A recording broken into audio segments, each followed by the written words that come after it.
Chapter 365. After walking for about 2 kilometers, Xiaoqun found a night market. Xiaoqun bought some snacks like liangpi and rice noodles at a roadside snack shop. He then bought a set of clothes for Yi Xiaoye and went back. Xiaoqun noted down Yi Xiaoye's measurements and even bought a set of underwear for her. The vendor didn't care about Xiaoqun's outfit at all. He thought that Xiaoqun was a street performer at the night market. Just as he was about to go back, Xiaoqun saw 2 familiar faces. It wasn't surprising to see familiar faces at the entrance of the Zheng family's house. After all, everyone was gathered at the summit. But now Xiaoqun was a little surprised.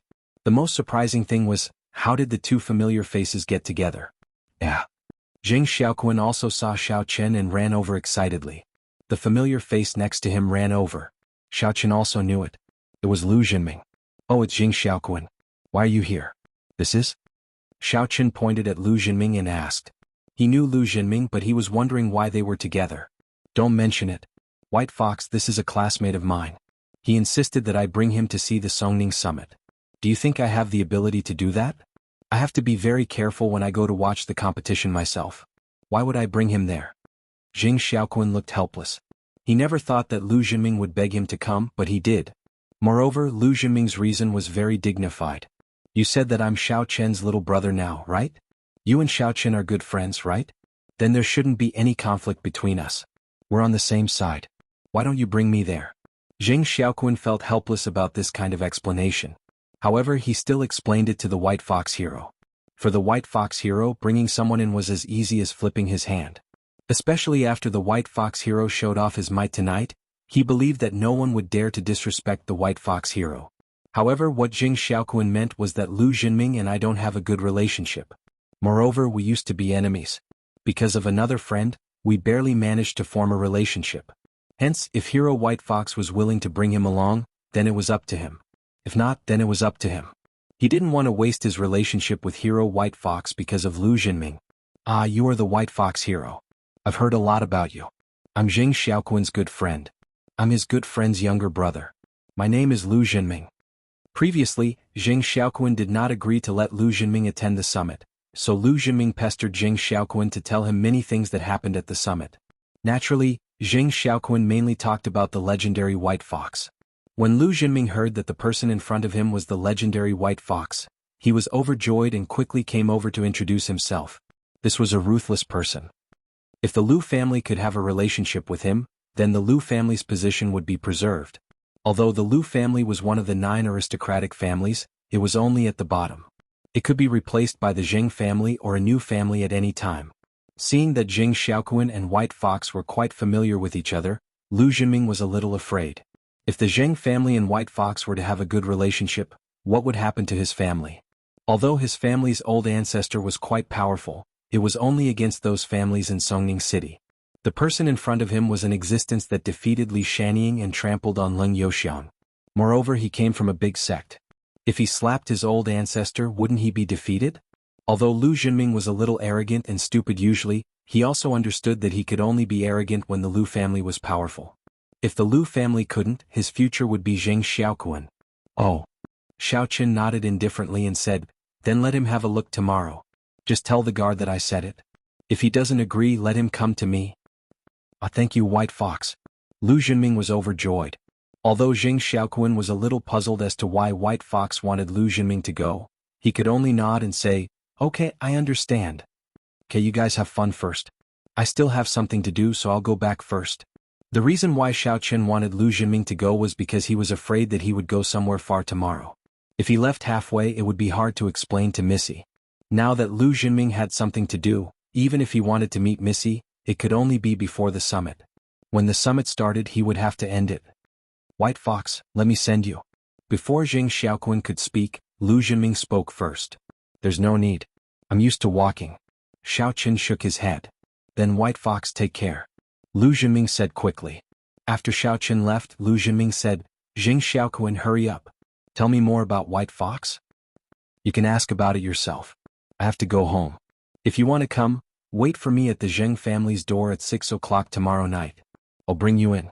After that, Zheng Xiaoqun left. He was a little depressed. Why did White Fox seem to be a little enthusiastic towards Lu Jinming? In fact, Zheng Xiaoquan also wanted to use White Fox to change the Zheng family's situation. Now that Lu Zhiming was involved, it wasn't easy. Unlike Zheng Xiaoquan's worries, Lu Zhiming went home in high spirits. He wanted to claim credit from his father and grandfather. Lu Zhiming had done a great thing that was beneficial to the family. Previously, his pursuit of Cheng Menjing was unsuccessful. This made Lu Siwen lose patience with him. He wanted to find another marriage partner for him. Lu Siwen felt that the Cheng family probably couldn't match up to him. However, Lu Zhiming begged for a while, so Lu Siwen delayed his action. Now Lu Zhiming wanted to show his father how long he could wait. Compared to White Fox, what was the Cheng family? White Fox was from a big sect and he was the strongest in the summit. Shen Jingxian sent the recording to his sister, Shen Jingxian. Shen Jingxian was still staying at Cheng Menjing's house today. She saw her brother's voice message and was a little puzzled. However, she didn't dare to listen to it in front of Cheng Menjing. She secretly ran to the bathroom and pressed the play button. Quick. White Fox, faster, faster, faster, faster. Okay, can you go faster? I'm afraid you can't take it. I can take it. Hurry up. Okay. Don't stop, White Fox.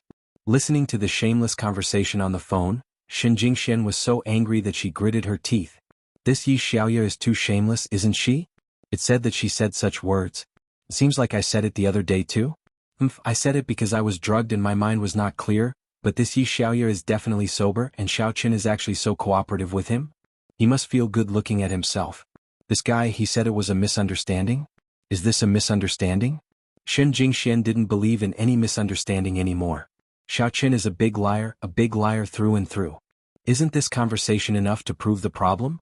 Shen Jingxian was so angry that she almost smashed the phone. Fine Xiao Qin, this is how you treat me? Shen Jingxian was so angry that she cried again.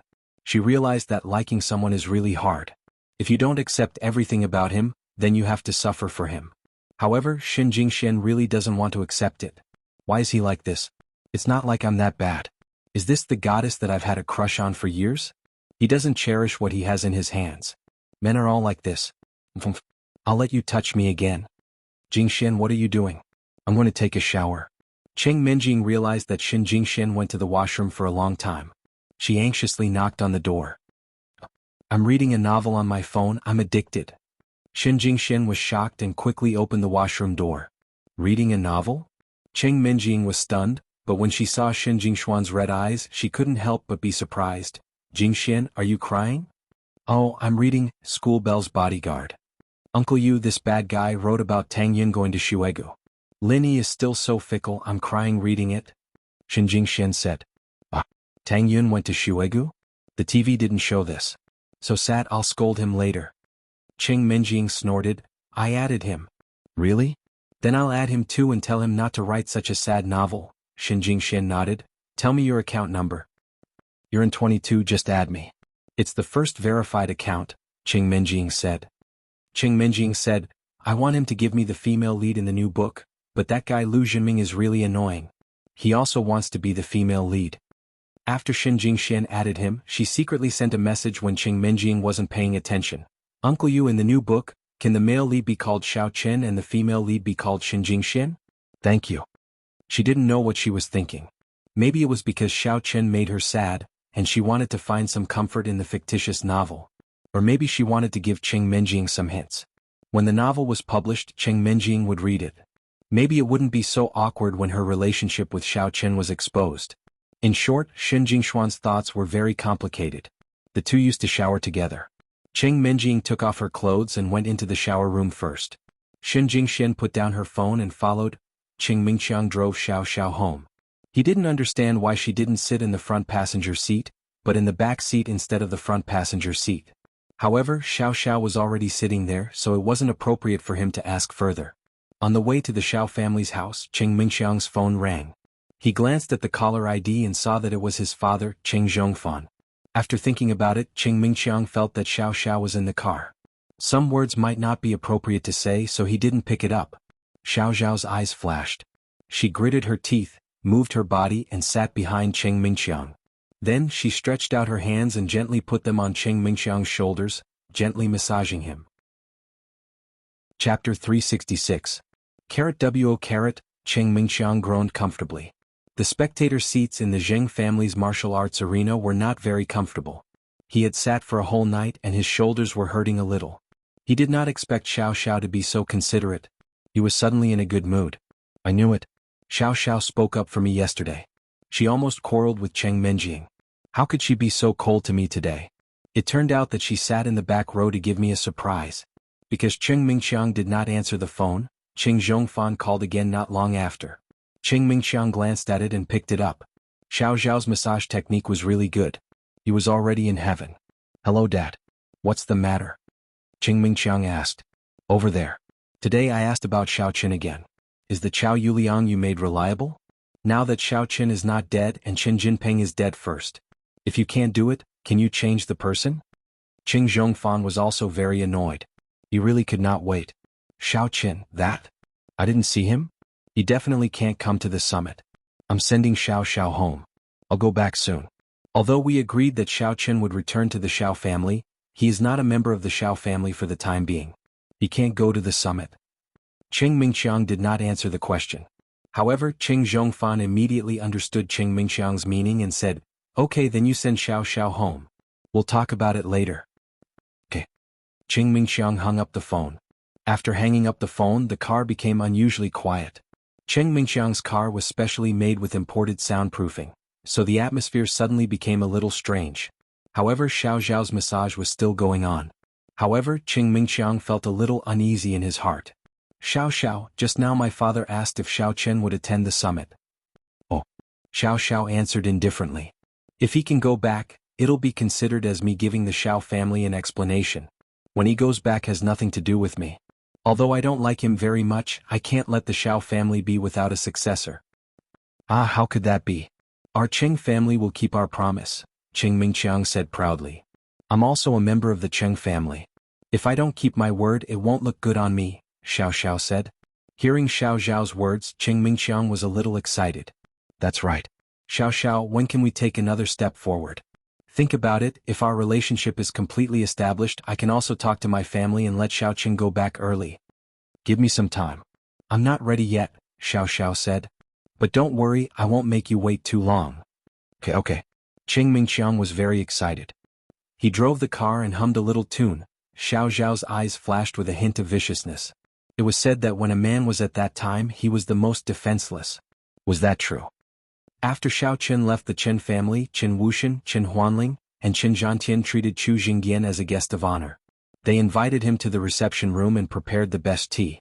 President Chu, although our Qin family seems to be very prosperous now, we don't have a successor in the third generation, Qin Huanling complained. Although he was already the vice president of the Songning Martial Artist Guild, if the Qin family continued like this, it wouldn't be long before his generation came to an end. Vice President Qin, at our level there are some words and some things that I have to say. Don't you still have a son? Chu Jingyan said. But he, with his current status and what I did to him and his mother, will he still recognize me as his father? It wasn't that Qin Huanling hadn't thought about it before, but in order to marry into a foreign business family, he had abandoned his wife and children.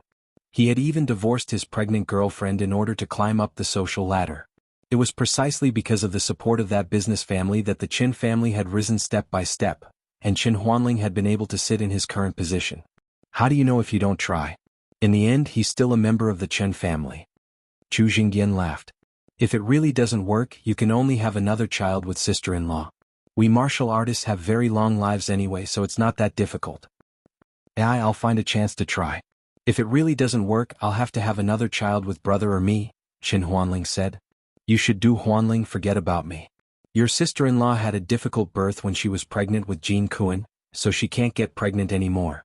Now that Jean Kuan has a problem, she still hasn't walked out of the shadow. If I have a child with someone else and her family finds out, wouldn't it be looking for trouble? Also, I'm old, almost 60 years old, but you're still young. Qin Zhantian sighed. Right, that white fox hero, where did he come from? Why is he so powerful? It seems that he's been active in Songning City recently? As the vice president of the Warrior Guild, Qin Huanling didn't pay attention to the White Fox before. He should be from the Demonic Star sect, but recently he and the Demonic Star sect's Yi Biya have been active within the boundaries of Songning City. We should avoid disciples from such sects as much as possible, because our Municipal Warriors Guild is only responsible for coordinating and managing the aristocratic families in our Songning City's territory.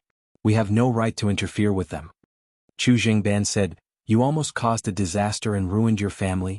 If you dare to put him on the wanted list, you won't be able to reason with him if he destroys your family."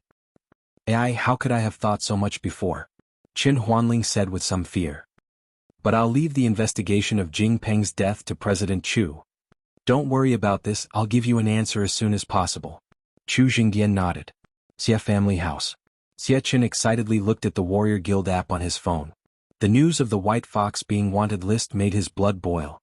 Especially when he saw that the wanted list was issued by the vice president of the Warrior Guild, Qin Huanling, he was extremely happy. This meant that the White Fox hero was dead. The credibility of this mission was much higher than other private missions. It wouldn't be long before the White Fox became a corpse, right? At that time, with Xin Jinghao's selfish nature, he would definitely come to the Xie family to ask for help. At that time, he would be able to win the beauty's heart with a little bit of effort. This is so cool. Xie Qin, oh Xie Qin, you're really a genius. Winning over Xin Jingshan and gaining the support of the Xin family is the first step. In the future you'll be the head of the Xie family, so this is a piece of cake. Xin Jinghao, who asked you to ignore me? Now someone is paying attention to me. However, before Xie Qin could rejoice for long, he was shocked to find that the bounty on Hero White Fox's bounty on the Warriors Guild app had been removed. However, when he searched further, he was shocked to find that not only was the bounty on the top, but the mission was also not there. It had been deleted. Who deleted it? Only a few higher-ups in the Warrior Guild had the authority to delete the mission, or it was Qin Huanling himself. Xie Qin was stunned. What was going on? Was the White Fox dead or was the mission cancelled? He quickly searched for the White Fox name in the search engine and found that this person was still there. Obviously he hadn't been killed. If he had been killed and turned in the mission, the account and nickname of the White Fox in the Warrior Guild would be cancelled. Now that it was still there, it meant that there was no problem. The only possibility was that the mission was cancelled. Oh, why? He couldn't accept it. Previously he sent an email to Xin Jinghao, but Xin Jinghao ignored him and sent an email to Qin Huanling. The White Fox was immediately wanted, but it was quickly cancelled. What was going on? He couldn't figure it out, but Xie Qin's channels were limited and he couldn't find out. He could only spend the sleepless night in depression. Yu Xiaochuan was driving the car in front with Tang Tang beside him. Yu Xiaochuan kept promoting the White Fox to her. Tang Tang, when you saw the White Fox just now, don't you think he's a real man because he's elegant? Yes. Compared to you, you're a woman, okay? Tang Tang was annoyed by Yu Xiaochuan and couldn't help but be angry.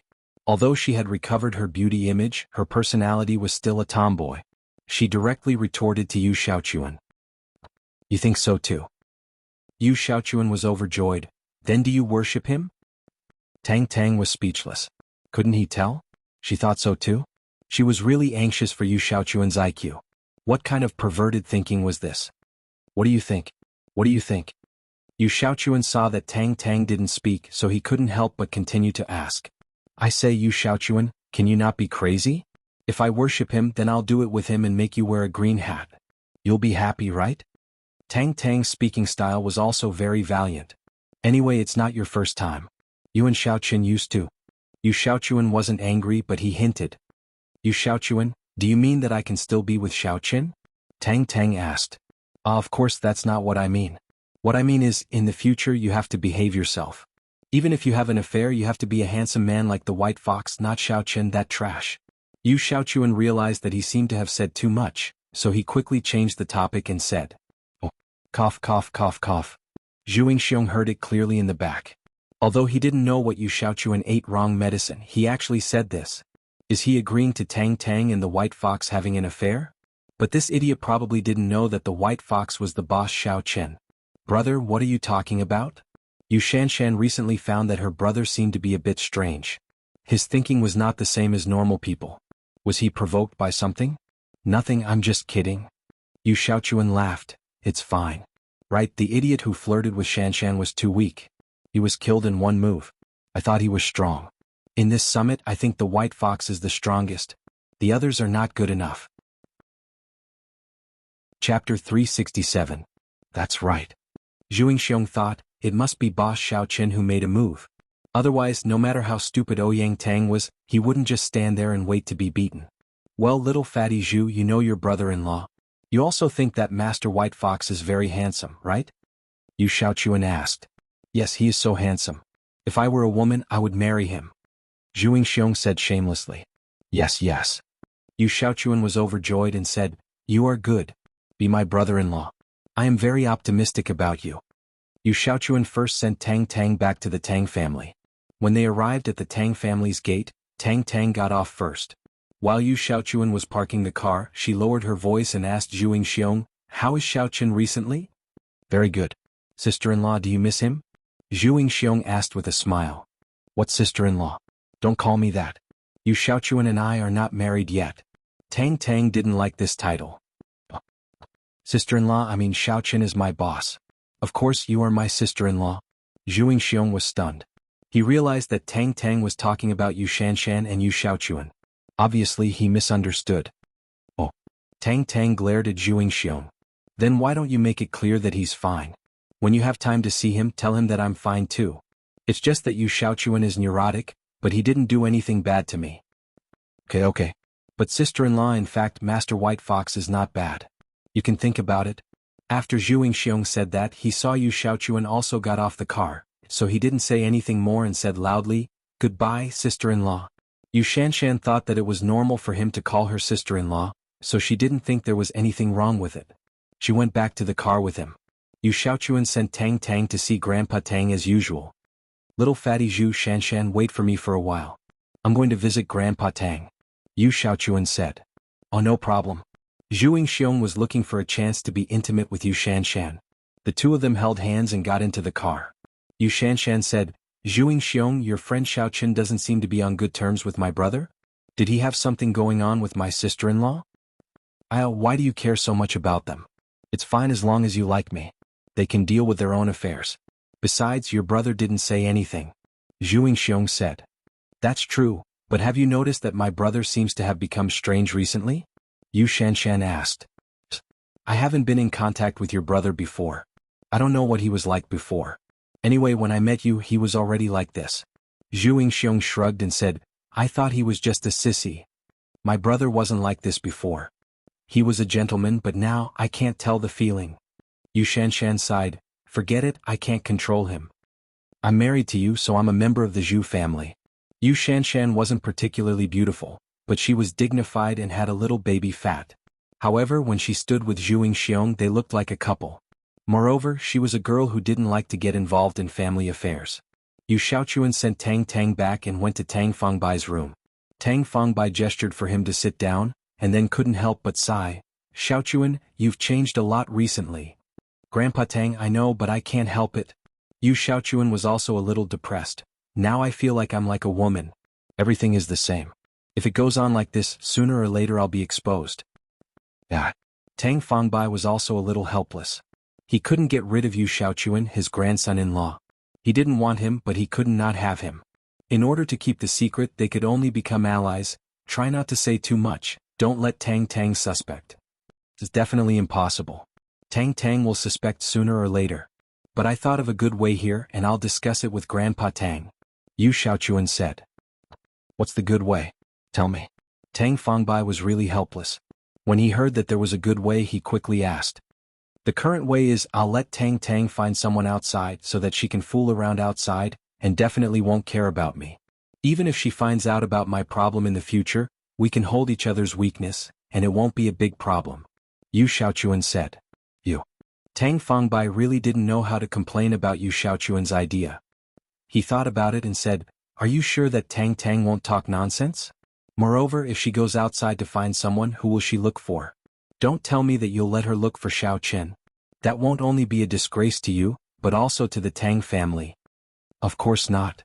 Yu Xiaochuan shook his head and said, I have a very good candidate, White Fox Hero. I wonder if Grandpa Tang has heard of him? White Fox Hero.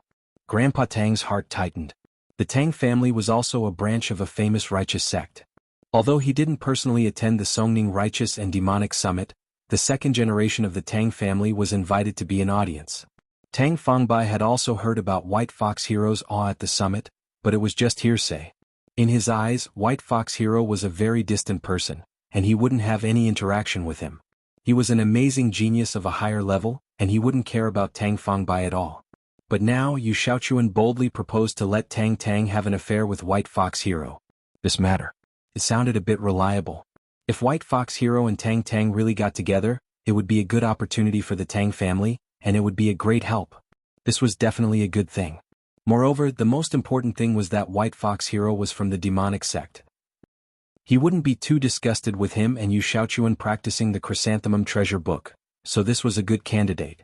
But the key question was, would he like Tang Tang? Even if Tang Tang offered herself to him, it was hard to say if he would be interested. It seems that Grandpa Tang knows about White Fox Hero? Yu Xiaochuan knew that it was impossible for Grandpa Tang not to know. I know, but what are you so sure about letting White Fox Hero and Tang Tang be together? Is he willing? Tang Fangbai asked. We can think of a way to create opportunities for him and Tang Tang to be alone. It's best to make it more ambiguous so that they will fall in love over time. Yu Xiaochuan said, as long as you agree, I'll be responsible for thinking of a way. I have no objections. It's a wise decision for you to bring swordsman White Fox over and have him become our backer. Even if our deeds are exposed one day and we're cast aside and chased by the righteous sects, we can still ask him for help and join the evil cult, right? Tang Fangbai actually had his own thoughts when he said so. In his eyes, White Fox Hero was just a tool for him to rise to the top. His ultimate goal was to become the demonic sect's master. As his strength improved, Tang Fangbai's appetite grew. On the other hand, Yu Xiaochuan's ambition was even greater than Tang Fangbai's. But now that his gender had changed, his personality had also changed. He was now similar to most women without much ambition. Instead, he hoped to be with the person he liked. Yu Xiaochuan wanted Tang Tang and White Fox Hero to be together for his own sake. When he thought of seeing White Fox Hero every day, he would be so happy. Tang Tang still didn't know that she had been privately betrothed by Tang Fangbai and Yu Xiaochuan to a man called White Fox Hero. She lay in bed, thinking about the bits and pieces of the time she used to be with Xiaochen. For a moment, she was filled with emotions. Perhaps those beautiful days would never come again. She missed the days when she got up early every morning to sell fried dough sticks with Xiaochen on the morning market street. How was Kerlin? How was Xiaochen? Did he get together with Cheng Menjing smoothly? Although Tang Tang had been staying at home recently, she still heard the big news. Moreover, when she went out today, she saw Xiao Xiao and Qing Mingqiang together. What did it mean? Was Xiaochen going back to the Xiao family? Tang Tang felt a little sad in her heart, but more than that, she was happy and blessed. She and he both went back and had a different life. Although they liked each other, they didn't make it clear. It was just a beautiful memory. Nothing happened that night. The next morning, Xiaochen left the Zheng mansion early. Anyway, he was used to getting up early, so he went to the morning market street first. Xiaochen didn't know why he came here. Maybe it was because it was full of memories.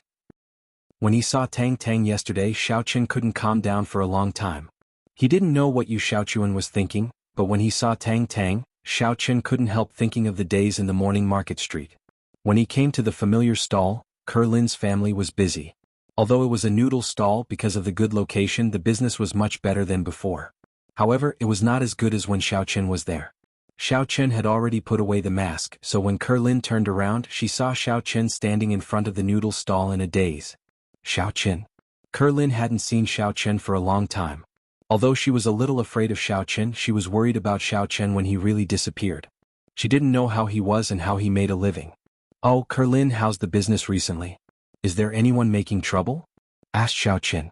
It's okay, no one is making trouble. Kerlin shook her head. How is Sister Tang Tang? Fortunately, she is engaged to another family. Xiaochen sighed. You like Sister Tang Tang? Kerlin saw Xiaochen's lonely expression and guessed. Yes. Xiaochen nodded and didn't deny it. Kerlin seemed to find that she had misunderstood Xiaochen a little. Did he actually not like her?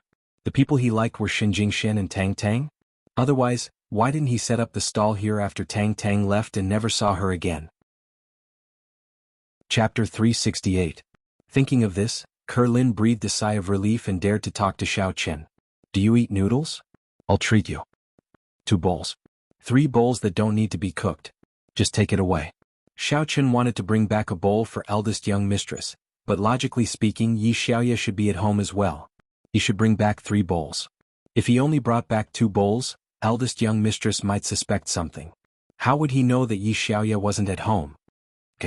Kerlin quickly filled 3 bowls for Xiaochen.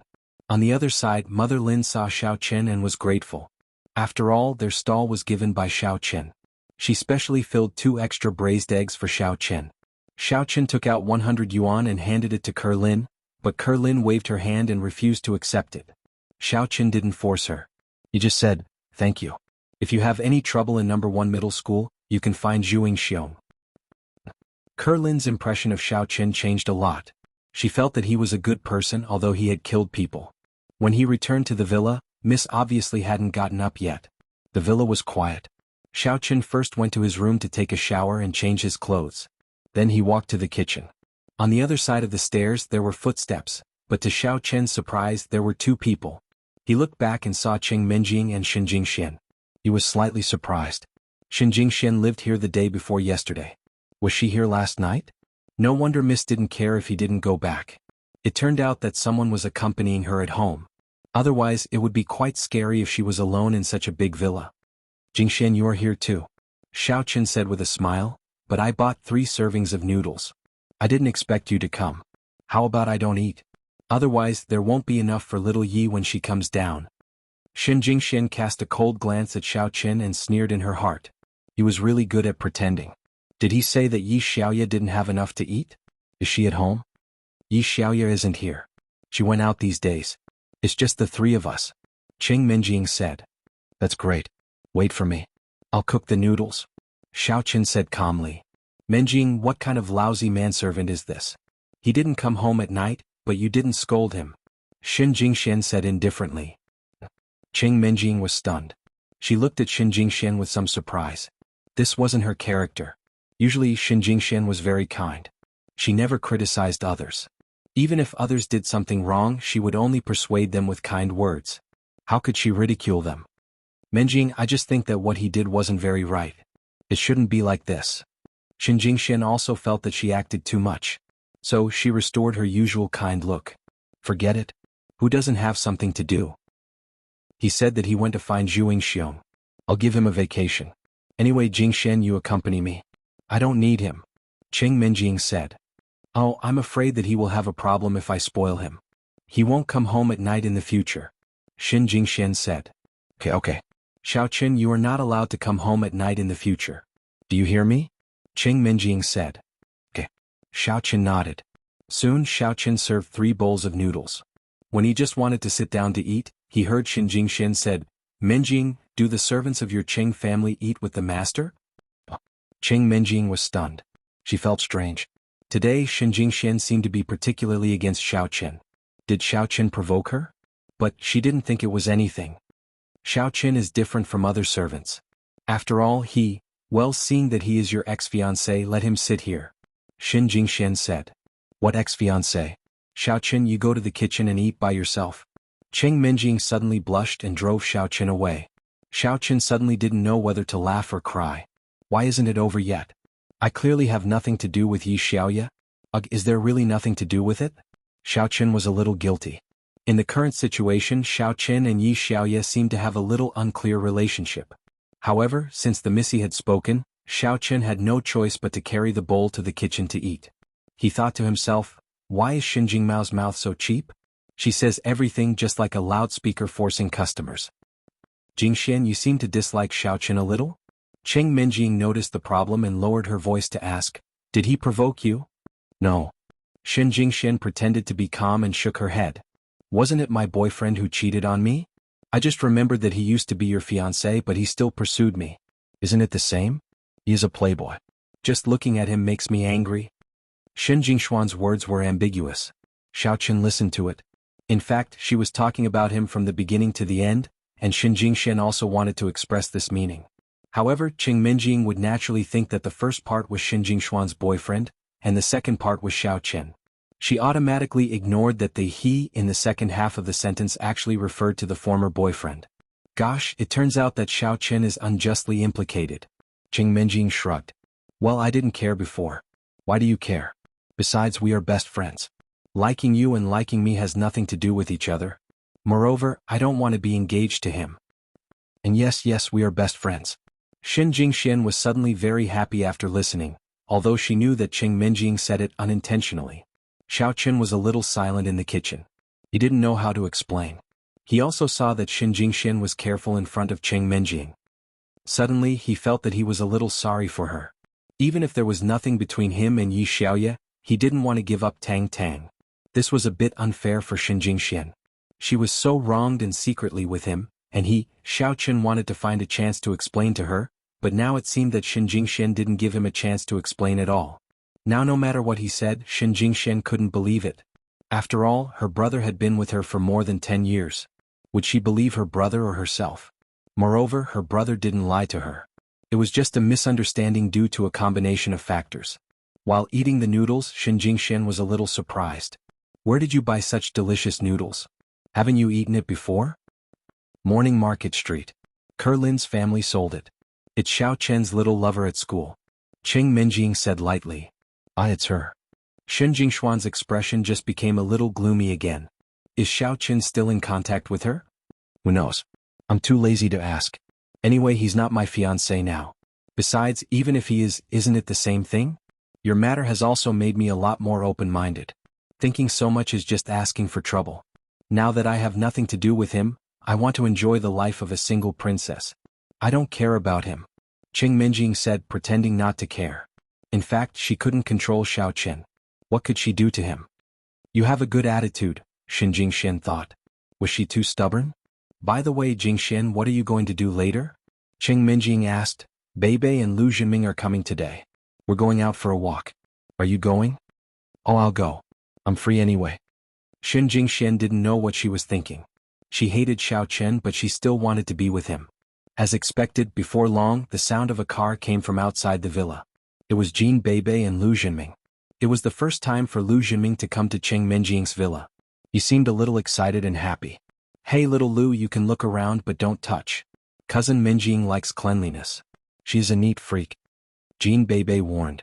When she came just now, she saw Lu Jinming waiting at the gate of the villa, so she brought him in. Okay. Lu Jinming nodded. He was about to sit on the sofa when he was scolded. Hey, are your ears not working well when I talk to you? Jin Beibei slapped Lu Jinming hard, making him stagger. I told you that cousin Menjing is a neat freak, but you still sit on the sofa. Do you want to be kicked out? Okay. Lu Jinming nodded and did not dare to move any more. He turned around and saw Xiao Chen eating noodles in the kitchen. He thought to himself that he was indeed a servant. His treatment was not good at all. He could not even sit on the table. However, he felt a lot better. Previously, he had thought that Xiao Chen and Cheng Menjing had an affair in private, and that Xiao Chen was deliberately tricking him. But now it seemed that this was not the case. The main thing was that Xiao Chen's own status was not high, and there was indeed a limit to how much he could help him. Boss Xiao Chen, are you eating noodles? It's plate noodles. Plate noodles are my favorite. Do you have more? Asked Lu Jinming. Xiao Chen pointed at the pot behind him and said, There's more in the pot. You can take it out and eat it yourself. Although Xiao Chen had asked for 3 bowls of plate noodles, Mama Lin had given him enough for 4 to 5 bowls. Also, Cheng Menjing and Xin Jingxian could not eat much either. Even though Xiao Chen was a big eater, there was still some left. Ah, great. Lu Jinming scooped up all the noodles in the pot with a bowl. Then he seasoned it with the spicy soup and put an egg on it. Wow, it looked so good. Lu Jinming took out his phone, took a picture and shared it on his WeChat moments. After he was done, he was about to eat when he suddenly remembered that Jin Beibei said that Cheng Menjing liked cleanliness. It did not seem appropriate for him to eat without washing his hands. Therefore he went to wash his hands. When he came back from washing his hands, he saw that Jin Beibei was already sitting there and eating his bowl of noodles. He wanted to cry but had no tears. Beibei, that noodles are mine, right? Where is your name? Jin Beibei took a bite and asked, What proof do you have? But it's really mine. Lu Jinming said, Well, look, I even took a picture and shared it on my WeChat moments. Oh, then it's yours. Jin Beibei put down her chopsticks. Chapter 369. Lu Jinming's eyes were brimming with tears. Is she going to give it back to me? Although Jin Beibei was a violent girl, she was also a pretty girl. He did not mind the food that she had tasted before. However, when he was about to go over, Jin Beibei continued. It's yours. I've eaten it. Do you have a problem with that? Jin Beibei squinted at Lu Jinming. It said that cousin Menjing hates stingy boys the most. Dazed, Lu Jinming said in a hurry, Of course not. You can eat it. Lu Jinming thought to himself. Why am I always the one who gets hurt? However, he could only hold it in. As it turned out, he saw Shen Jingxian the moment he turned around. What a beauty! She seems to be on par with Cheng Menjing. Where does this beauty come from? He vaguely remembered that he had seen her before. She was with Chen Jinping. Shen Jingxian had an indescribable air of sunshine about her. All the boys would be fascinated by her when they saw her. It was a natural-born attraction. Although the young lady was pretty, she was cold and arrogant. She was cold to everybody at school. Therefore, there were not as many people who pursued her as Shen Jingxian. Lu Zhenming thought quickly. He pursued Cheng Menjing for two reasons. Firstly, Cheng Menjing was pretty. Secondly, Cheng Menjing's family background. He did not have any deeper feelings for Cheng Menjing. After all, how long had he known Cheng Menjing? But now, in the face of Cheng Menjing's repeated defeats, Cheng Menjing did not seem to like him at all, and there was no progress for so long. He was thinking that the person beside Cheng Menjing who could be together with Cheng Menjing should not have a simple background, right? Just like Jin Beibei. However, Lu Zhenming did not dare to chase after Jin Beibei because he did not want to die yet. If he was killed, he would have died in vain. Given the temper of the Golden Fur Lion King, his family would not be able to handle it. As for Shen Jingxian, although she used to be with Chen Jinping, now that Chen Jinping was dead, did she have a chance? Thinking of this, Lu Zhenming suddenly felt a little excited. Menjing, this beauty is? Lu Zhenming asked politely. Shen Jingxian, my good friend when I was in number 1 middle school. Cheng Menjing did not put on a cold face. After all, she had come to her home, so she had to deal with her. Ah, Shen Jingxian. I am Lu Zhenming from the Lu family of the Songning aristocratic family. Nice to meet you. Lu Zhenming reached out his hand and wanted to shake hands with Shen Jingxian. Shen Jingxian was a kind person. Although she did not want to shake hands with Lu Zhenming had reached out his hand, which put her in a dilemma. If she did not respond, she would embarrass him. If she responded, she would be unwilling. What Lu family of Songning? There is no need to ask. They are from the Shin family of Zhenwu. Xiao Chen slapped Lu Zhenming's hand away, walked over and said, do you still want to know whether she has a boyfriend or not? Let me tell you, she does. Her boyfriend is the white fox. If you keep talking, be careful that the white fox comes and kills you. What? Lu Zhenming was shocked and he took 2 steps back with a shiver. Oh my god, the Shin family of Zhenwu? This was the top family in the province. Even the Qing family could not compare. Moreover, especially the last sentence of Xiao Chen, Shen Jingshuan's current boyfriend is the white fox hero? He was so scared that he almost peed his pants. This was an existence that he couldn't provoke. He was almost done for. If he revealed anything to Shen Jingxian, he would be hated by the white fox swordsman. He wouldn't even know how he died. Shen Jingxian glanced at Xiao Chen and felt a little better. It seemed that Xiao Chen still cared about her, but what he said was also very funny. What did he mean by be careful that the white fox comes and kills you? Wasn't he the white fox? Wow. It turns out to be the white fox hero. I say, only the white fox hero is worthy of such a beautiful girl. Lu Zhenming said quickly. Lu Zhenming, what do you mean? Are you saying that I am not beautiful? Cheng Menjing stared at Lu Zhenming. I know you are worthy of the white fox hero. Lu Zhenming said quickly. Why should I be worthy of him? I don't like him. Cheng Menjing snorted and said, besides, I can't steal a man from Jingxian.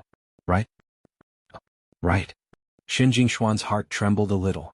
Actually, Menjing, if you like him, you can also steal him. It's okay. We are sisters. We can share good things. Okay. It's better to share it with others than to enjoy it alone. Jin Beibei said while eating the noodles. Share your head. Eat your noodles. Cheng Menjing kicked Jin Beibei. Yes, Miss Shen, can you introduce me to the white fox hero? I admire him very much. Lu Zhenming asked shamelessly. Yesterday he had just discussed the future direction of the Lu family with his father, Lu Siwen. Because he was not young anymore, Lu Siwen intended to train him to take over the family. Sometimes, intentionally or unintentionally, he would talk to him. However, Lu Zhenming was really a useless person. But some of the opinions he proposed last night were refreshing to Lu Siwen. He thought to himself that this guy was a little more enlightened recently. What Lu Zhenming proposed was whether he could have a good relationship with the white fox hero. After all, he was a rising star of the Righteous Devil Summit in Songning. He was well known in Songning. Moreover, he was a disciple of a big sect with outstanding strength. If he could support him, even if it meant getting close to the Lu family, it would be greatly beneficial for the Lu family to maintain their status as an aristocratic family. After all, the Lu family was now an aristocratic family of the underworld. Compared with the other aristocratic families, it was really not on the same level. As long as a new aristocratic family rose, the Lu family might be squeezed out. Originally, the Lu family was not so worried when the Xiao family was in a precarious situation. After all, if they wanted to squeeze out, they would have to squeeze out the Xiao family first. But now it was different. The Xiao family not only cooperated with the Sun family in a neighboring city, but also had a marriage alliance with the Cheng family. In this way, the Xiao family, which was originally at its end, suddenly began to show signs of rising again. And the Lu family became the lowest aristocratic family again. How could Lu Siwen not be anxious? Previously, in order to get closer to the ranks of the aristocratic families, Lu Siwen had used the Lu family's funds to invest in a serious business, such as real estate, car sales center, etc., spending most of the Lu family's money. Now the Lu family had the title of an aristocratic family. It belonged to the upper class of Songning City. It often participated in some upper-class gatherings. It had certain connections that could ensure the normal operation of the business. But once you were kicked out of this circle, your connections would not work. People would not do business with you and the bank would start to urge for loans. Wouldn't that be the rhythm of bankruptcy? So Lu Siwen was very troubled. How could he ensure that the Lu family's aristocratic family status would not fall? As a result, Lu Zhiming proposed to kneel and lick the white fox. In fact, there was one thing that Lu Zhiming didn't dare to say. He vaguely remembered that the white fox hero seemed to have fought in his underground black boxing arena. At that time he wanted to teach him a lesson. Now it seemed that it was a good thing that he didn't teach him a lesson. Otherwise he would be dead. Although he didn't know if the two white fox heroes were the same. Thinking about it, if I had seized the opportunity, maybe the Lu family would have become rich? But he also pretended not to know about these things. Lu Siwen clapped his hands and agreed at once. As an underworld family, the Lu family had more reliable information channels than other aristocratic families. Why would the police look for informants to solve many cases? That was because this group of people in the marketplace was usually very well informed. If others didn't know, they would be the first to know. One of the reasons why the Lu family was able to rise to the top was that they secretly sold information to the warrior guild. Some of the secret information was sold by the Lu family.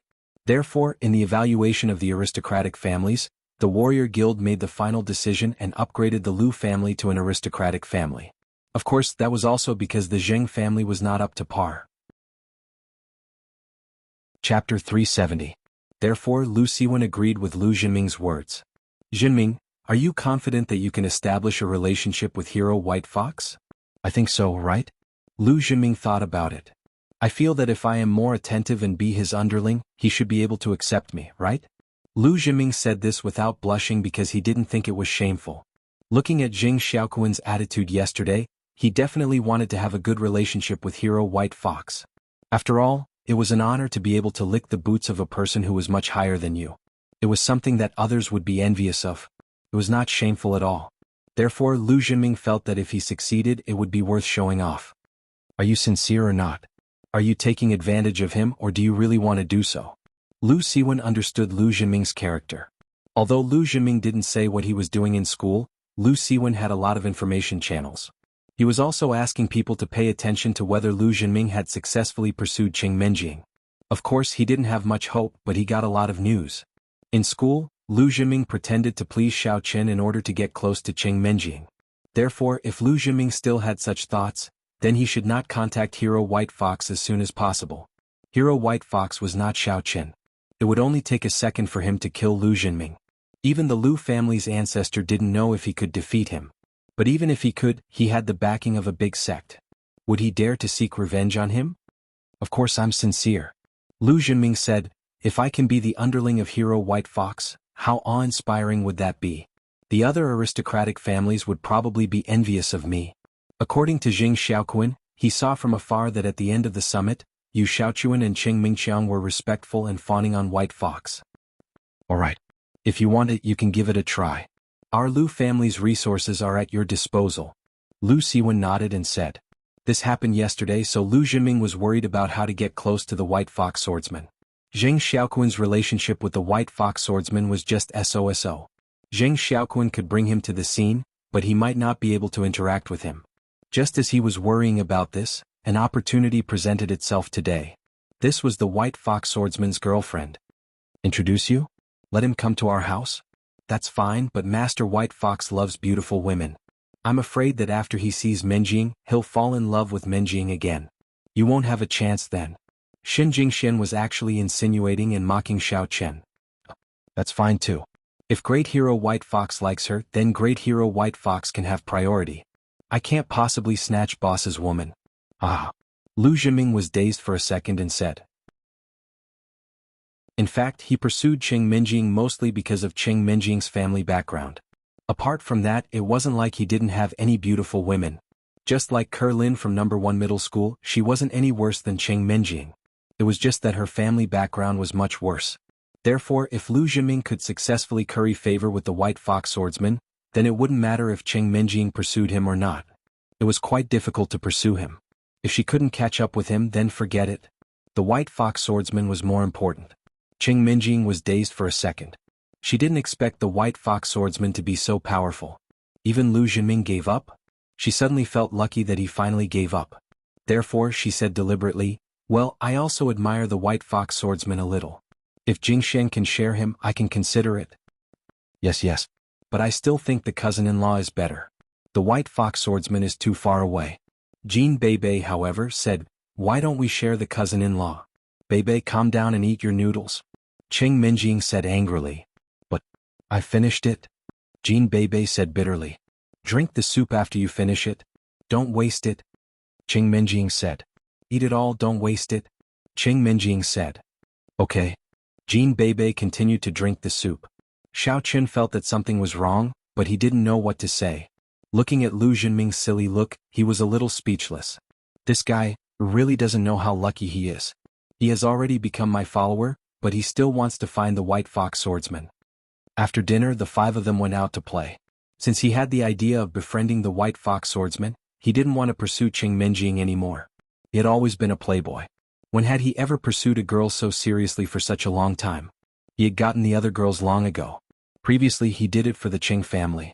Now that he didn't need to do it, he didn't want to waste his energy. He said, Miss Xin, can you ask your boyfriend out so that we can have some fun together? He's very busy and can't come out, Xin Jingxian said. Oh, forget it. I'll go to the summit tonight. Can you help me ask him out alone and introduce him to me? Lu Zhiming said, unwilling to give up. We'll see, Xin Jingxian said. Okay. Thank you, Miss Xin. Lu Zhiming was overjoyed. Jean Beibei drove her nouveau riche car, while Lu Zhiming drove an Audi Q7. Naturally, Qing Minjing and Xin Jingxian got into Jean Beibei's car. Xiao Qun thought for a while and also got into Jean Beibei's car. Lu Zhiming drove in front to lead the way. By the way, Beibei, didn't you run out of gas on Friday? Do you need to fill it up? Qing Minjing suddenly thought of it when they passed by the gas station at the entrance of the neighborhood. Oh, I heard that the gas price will be reduced tomorrow, so I filled it up today, Jean Beibei said. Qing Minjing didn't understand Jean Beibei's thinking. The gas price will be reduced tomorrow, so you filled it up today? What kind of logic was that? You have nowhere to spend your money? Oh, Xiao Lu spent it, Jean Beibei said. Qing Minjing thought to herself that Lu Zhiming was really unlucky. Yeah. Otherwise, do you think I would have brought him to the villa? Let him wait at the entrance. Jean Beibei said. Lu Zhiming originally wanted to go for an outing today. However, because he had to watch the competition at night and had an important mission which was to get to know swordsman White Fox, he had to change his schedule. He planned to bring Qing Minjing and the rest to the amusement park. Anyway, it would be best if he could catch up with Qing Minjing. If he couldn't, he wouldn't force it. He planned to find a chance to talk to Xiao Qun in detail and see if he had a chance. By the way, cousin-in-law, where have you been these 2 days? I heard that Zhu Yingxiong found a girlfriend. Have you seen her? I heard that she's very scary. Jean Beibei said. Xiao Qun was a little speechless. She's also your cousin-in-law, right? She's quite pretty. How is she scary? Don't listen to other people's nonsense. Oh, all right. I thought she was a fatty like Zhu Yingxiong, Jean Beibei said. Beibei, you and Minjing don't seem to have a good relationship with the Zhu family? Xiao Qun asked doubtfully. Xiao Qun didn't see Zhu Yingxiong at Qing Minjing's birthday party. Of course, it was one reason why he was under house arrest and cultivating in seclusion. However, that wasn't the main reason. The deeper reason seemed to be that the Zhu family, the Qing family, and the Jin family were not very sociable. The Zhu family. In order to develop themselves, they married their daughter to the Qing family and the Jin family. That's my mother and Beibei's mother. Qing Minjing explained. After that, the Zhu family's elder ancestor returned. The Zhu family became powerful and they became a little arrogant. They used to be the Cheng family's vassals, but now they have their own opinions and voice. Therefore they have less contact with us. Of course, this is the matter of the big families. It doesn't have much to do with us. However, we didn't have much contact since we were young. On the contrary, Bebe and I hung out more, so we're not familiar with each other. I see. Xiaoqin nodded. He really didn't pay attention to the situation of these families before. He focused on cultivating his internal strength, but it was all in vain in the end. Fortunately, he had the elder heaven ancestor so he could cultivate. Their car arrived at the largest temple fair street in Songning City. There were many vendors selling everything from toys, food, and daily necessities. There were also all kinds of entertainment including video games, darts, hoops, shooting games and so on. At the end of the temple fair street was the largest amusement park in the city. However, the car definitely couldn't go there. They parked the car in the parking lot near the temple fair street. After getting off the car, Lu Jinming asked, "Are we going to the temple fair street or the amusement park?" "Bebe, what do you think?" Cheng Menjing looked at Jean Bebe. "Of course we're going to the amusement park." Jean Bebe clapped her hands and said, "Your sister Jingxian isn't in a good mood. Let's go to the temple fair street." Cheng Menjing didn't want to go to the amusement park. She could see that Xin Jingxian wasn't in a good mood. She definitely wouldn't want to go to the amusement park. It was better to go shopping and relax. "Then why did you ask me?" Jean Bebe was speechless. "Cousin Menjing tricked me. I'm just asking you. If you want to go to the temple fair street, I agree. If you want to go to the amusement park, I object," Cheng Menjing said. After confirming the itinerary, Lu Jinming didn't really care. As long as Cheng Menjing was willing, it was fine. He smiled and said, "Then let's go to the temple fair street. To be honest, I haven't been here for a long time. Speaking of which, the elders in my family brought me here when I was young. Although the temple fair street was bustling, the children of the big families rarely came here. Firstly, the items here were of low quality. Secondly, they had grown up and didn't find this place interesting anymore. After entering the temple fair street, the dazzling accessories and daily necessities attracted Cheng Menjing and Jean Bebe. In the big shopping malls, there definitely weren't so many kinds of things.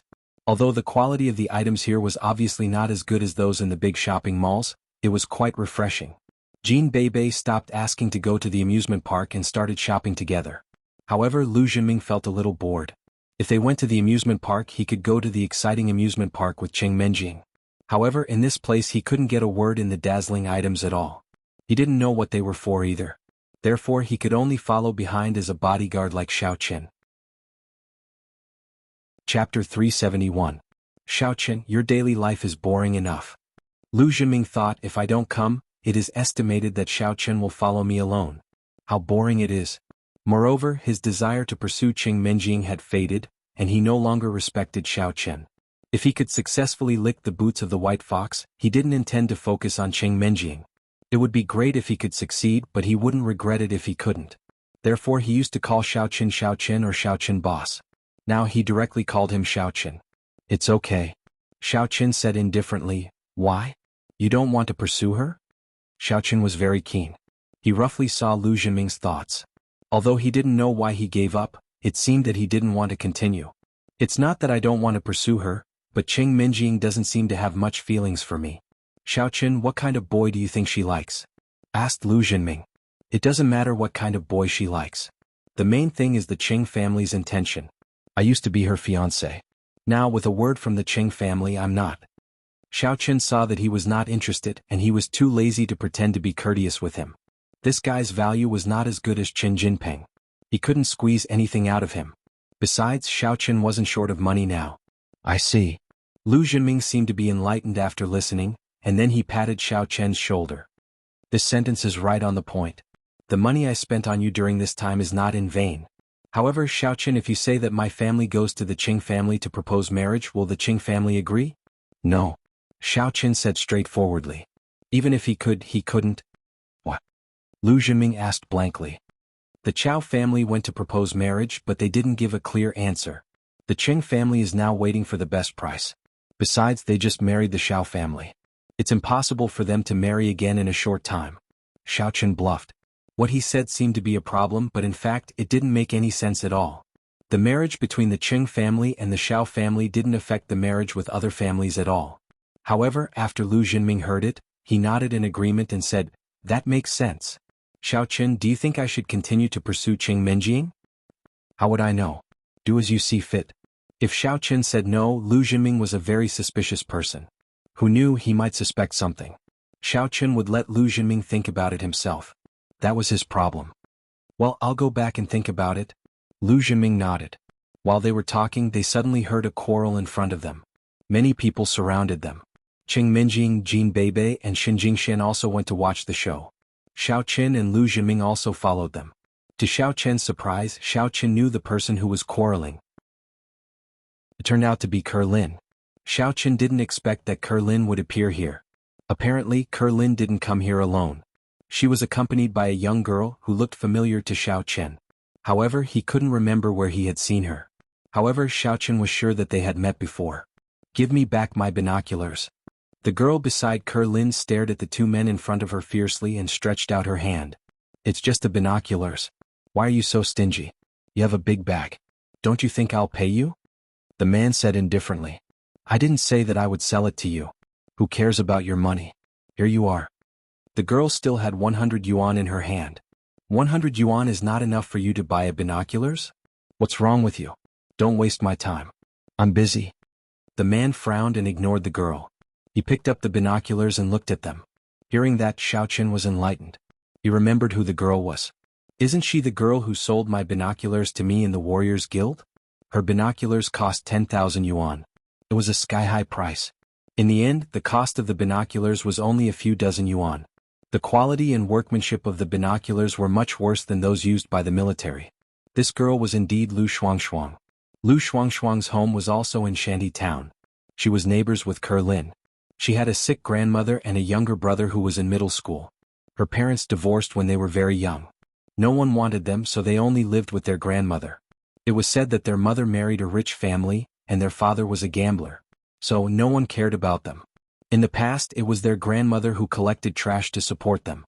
Now that their grandmother was sick, Lu Shuangshuang had to drop out of school early to shoulder the burden of the family. Her grandmother's illness was relatively rare. It was a blood disease. As she got older, the treatment for bone marrow transplant was very shared. Moreover, the medical fees were very high. So, she could only take medicine every month to maintain her condition. Even so, the monthly medical fees were as high as 10,000 yuan.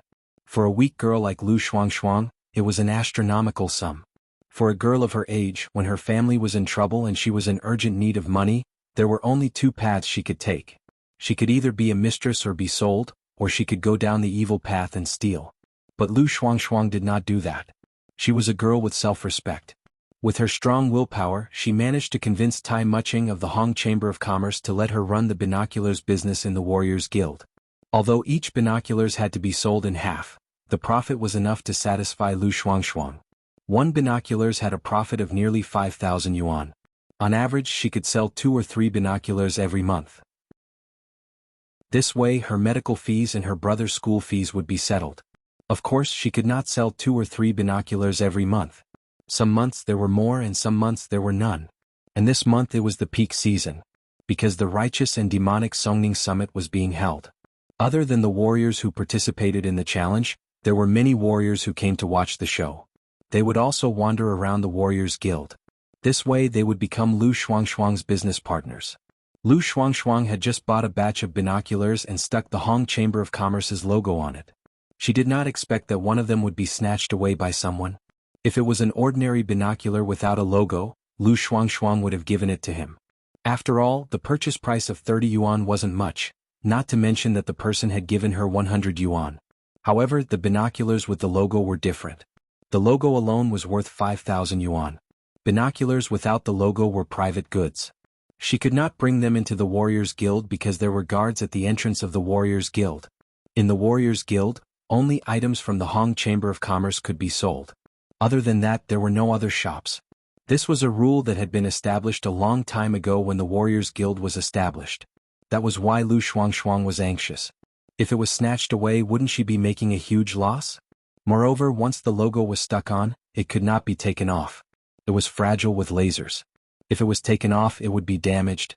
It's not enough. Lu Shuangshuang said, "Give it back to me quickly." "How much do you want?"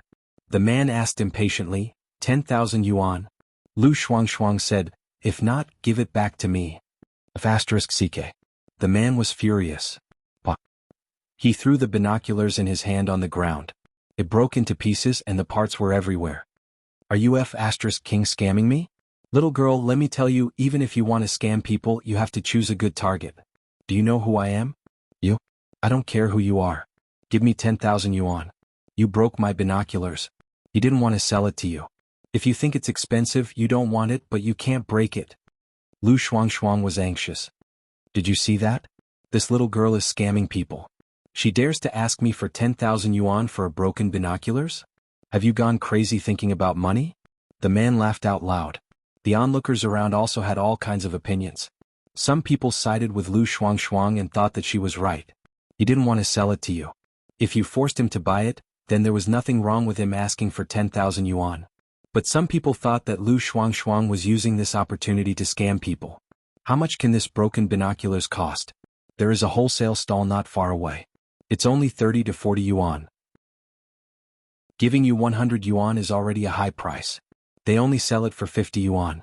Alright, brother Ma, give her another 500 yuan. Let's go. Don't waste time here. Another man beside the arrogant man spoke. Humph, then I will listen to you.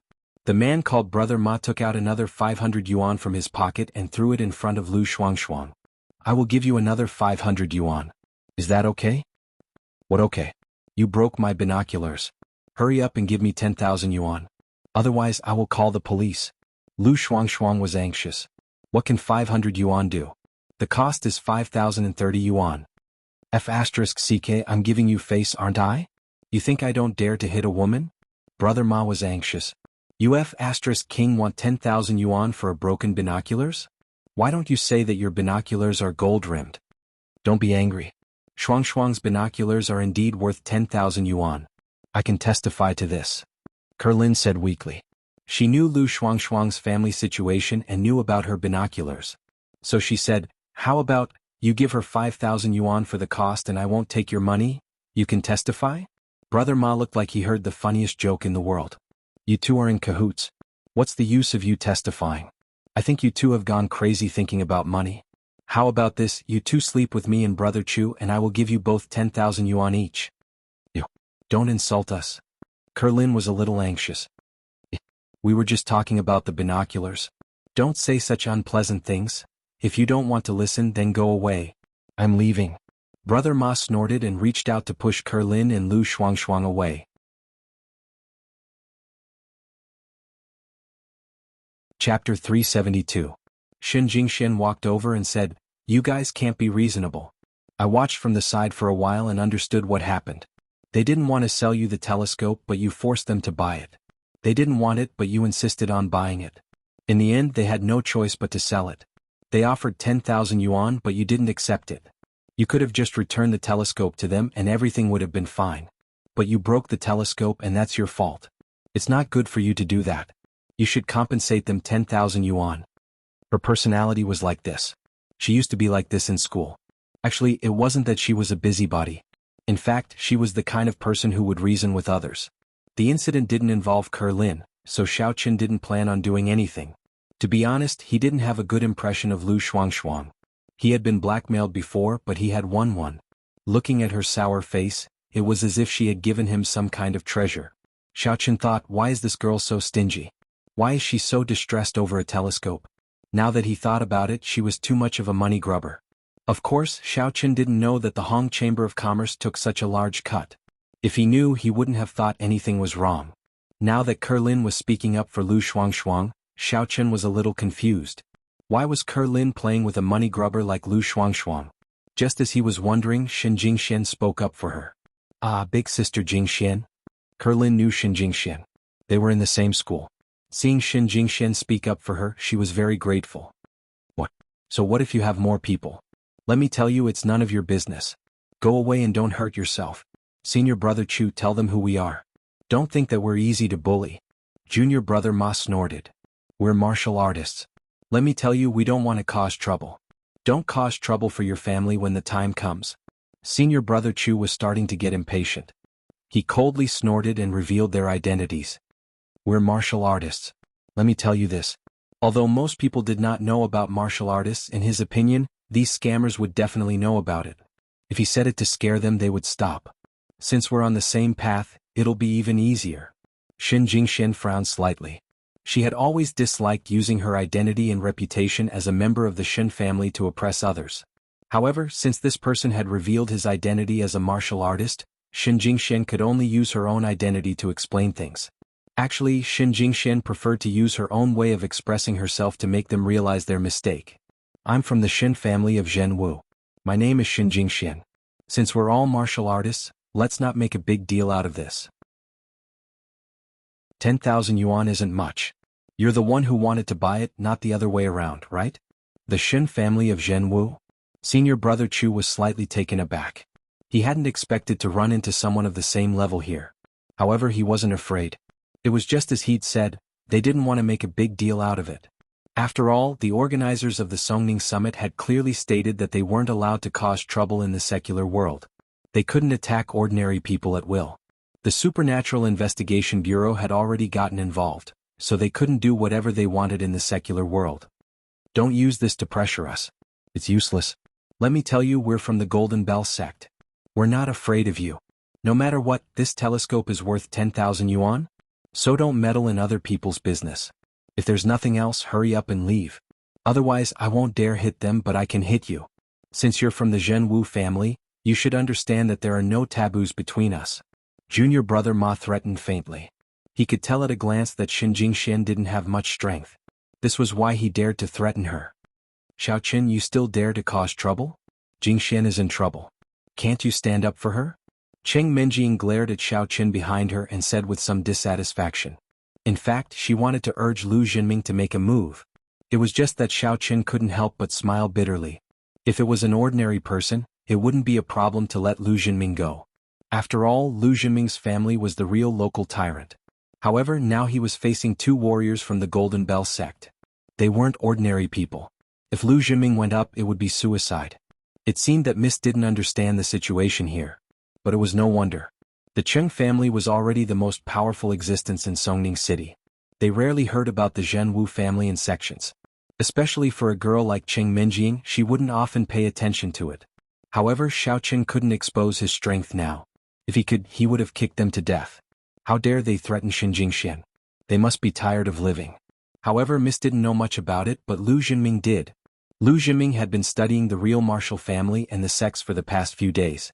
He knew that these sects and the real martial family were very powerful existences, and the White Fox was one of the best among them. In the eyes of these two, he was nothing. Even if they killed him, there would be no way to reason with them. They couldn't attack ordinary people, but the Lu family, which was also an ordinary family, could basically avoid it. Therefore, Lu Jinming was in a bit of a dilemma. Normally he would have rushed up. It would be a good opportunity to show off in front of Cheng Menjing. However, just because he couldn't attack them didn't mean he couldn't scare them. With a sudden inspiration, Xiaoqin walked over and pointed at Xin Jingxian. What Golden Bell sect and Silver Bell sect? Do you two know who she is? Who is she? Brother Chu was stunned. Isn't she from the Zhenwu Shen family? Who are you? Is this what you're wondering too? You have quite a lot of people here, but it's useless. Kit, which family are you from? Do you want to stand out too? Why don't we have a fight? Junior brother Ma looked coldly at Xiaoqin and threatened. She's a woman from the Zhenwu Shen family, but I'm afraid you don't know about her other powerful identity, right? Xiaoqin snorted coldly. You'll be scared to death if I tell you. What identity? Senior brother Chu and junior brother Ma were stunned. She couldn't be a disciple of some big sect, right? However, her identity was about the same as theirs. Even if Xin Jingxian had two identities, she shouldn't be scared to death, right? She's White Fox Hero's girlfriend. Xiaoqin said proudly. Duh. Senior brother Chu and junior brother Ma trembled when they heard White Fox Hero's name. Who among the martial artists who came to attend the summit didn't know about White Fox Hero? He was a thunderous existence. Moreover, they had seen with their own eyes how White Fox Hero trampled Li Shaning to death and whipped Ling Youxiang to death. They couldn't afford to provoke such a ruthless person. However, junior brother Ma was quick-witted. Although he was shocked, he quickly reacted and felt that something was wrong. You said she's White Fox's girlfriend? Is that true? As far as I know, White Fox is from the Demonic Star sect. I've never heard of him having a girlfriend. You're all locals, right? Moreover, the Zhen Wuxian family is far from the demonic star sect. How could the two families be related? Why haven't I heard of it? Senior brother Chu finally reacted. Indeed, a marriage alliance between a sect and a family was a big deal. They would definitely announce it to the public. There was no way it would be done in secret. Moreover, White Fox was from the demonic star sect. According to the Demon League's usual style, marriage alliances were usually between a few sects that belonged to the Demon League. Although the Shen family could be considered a part of the Demon League, they weren't pure, so there was no precedent of such a thing happening. Moreover, this Shen Jingxian didn't look like she had much strength. How could she possibly have a marriage alliance with White Fox? That's right. Just because you say so? As senior brother Chu mulled over this, junior brother Ma's words made sense. Don't use these things to scare people. We can forget about today's matter. Alright, forget it then. I'll give the 10,000 yuan to that girl. Shen Jingxian also felt that these two were stubborn.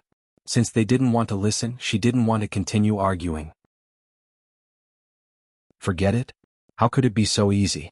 No, unless this little bitch kneels down, apologizes to me, and gives me the binoculars in her bag. Otherwise this isn't over. These two girls can forget about leaving. If they don't give me an explanation, I'll catch them to warm my bed tonight. Junior brother Ma snorted coldly. In his opinion, the other party was just bluffing. If they had the guts, then use them. Who didn't know how to bring people up? What was the point of saying that he knew the presidents of the Warrior Red Society and the Hong Chamber of Commerce? So you're not giving face to White Fox? Xiao Chen's tone turned cold. Catch Kerlin to warm his bed? I haven't even warmed Kerlin's bed yet, and you're warming her first? Shen Jingxian frowned. She hadn't expected these two to be so arrogant. She'd already said forget it, so why couldn't they just give up? It's not that I'm not giving face to White Fox, but who do you think you are? Can you confess on behalf of White Fox? Junior brother Ma didn't dare to speak carelessly. The walls had ears. If White Fox really heard it, wouldn't he be kicked to death by White Fox? White Fox was obviously a very ruthless and violent person. Every time he attacked, he would kill his opponent. If he could avoid provoking this kind of person, he would definitely not provoke him. Xiaoqin, you go and call White Fox. Tell him that I'm in trouble here. Ask him to come over. Shen Jingxian hesitated and said, my phone is out of battery. You go to a public phone to call. Oh, okay. Xiaoqin nodded, turned around and ran. Hey, I have a mobile phone. Cheng Menjing wanted to stop Xiaoqin, but she saw that he had already run far away. She was a little annoyed. Why is this person so stupid? Didn't brother-in-law bring a mobile phone? Jean Beibei said curiously. Who knows? This guy is careless. Who knows what he's doing? Maybe he didn't bring it. Cheng Menjing shook her head.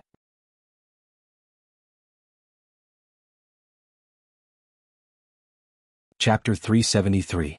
Ah, you called White Fox? Why didn't you do it in front of me? You even went to a public phone? Are you serious?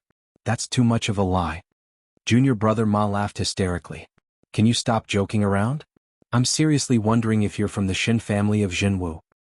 Junior brother Ma, why don't we just let this go? Senior brother Chu felt that something was wrong. Although it was obvious that the other party was a scammer, he still felt uneasy. It was as if he'd overlooked something important. Young lady, give us another pair of binoculars. We'll forget about the 600 yuan from before. Let's just forget about this. What do you think? Shen Jingxian was about to agree when Lu Shuangshuang objected. No, I can't give you another pair of binoculars. You. Senior brother Chu wondered if there was something wrong with this girl's head. She's still not going to compromise at this point? Do you still want to lie to me? What's the value of a pair of binoculars? Why do you have to do this? It won't be good for anyone if things get out of hand. Haha, if she doesn't want to, then I'll just wait here and see who you can find. I said that this isn't over. No one can help you. Senior brother, don't waste your breath on them. Junior brother Ma crossed his arms and sneered. That's fine. If we leave now, people might think that we're unreasonable and afraid of the Shen family of Jinwu. Senior brother Chu nodded. They didn't dare to provoke White Fox, but they couldn't tolerate the Shen family of Jinwu using White Fox's name to pressure them. No one can help you? A cold voice sounded behind senior brother Chu and junior brother Ma. Of course. Ga. Junior brother Ma was about to turn around and say something when he saw the person behind him. He jumped in fright and almost fell to the ground. Xiao Qin was secretly complaining. This goddess really thought highly of him. He didn't wear a mask when he went out today. If he didn't have a backpack, he wouldn't be able to carry it around with him. Fortunately, this was Temple Street. Xiaoqun found a stall that sold masks and bought a similar one to wear on his face. Then he found a chef's uniform and put it on. It looked a little out of place, but he'd make do. White Fox. Senior Brother Chu was also shocked and took 2 steps back. Xiaoqun glanced at Senior Brother Chu and Junior Brother Ma and said coldly, "I know what happened. She didn't want to sell the telescope to you, but you insisted on buying it. Give her $10,000 and apologize to my girlfriend." Senior Brother Chu and Junior Brother's expressions flickered. They were afraid of White Fox, but they also didn't believe. Only 20 minutes had passed, and it would take at least 40 minutes to drive from here to the Zheng family's dojo. How did this White Fox hero get here? White. Therefore, they felt that there must be something wrong here. Are you a White Fox? Junior Brother Ma rolled his eyes and asked tentatively. Hurry up and make your choice. Could it be that you want to challenge me? Asked Xiaoqun coldly. A challenge? As Junior Brother Ma spoke, he carefully sized up Xiaoqun. When he suddenly discovered that Xiaoqun had a price tag on his mask, he was instantly delighted. On the label, the words 20.00 inch were clearly written.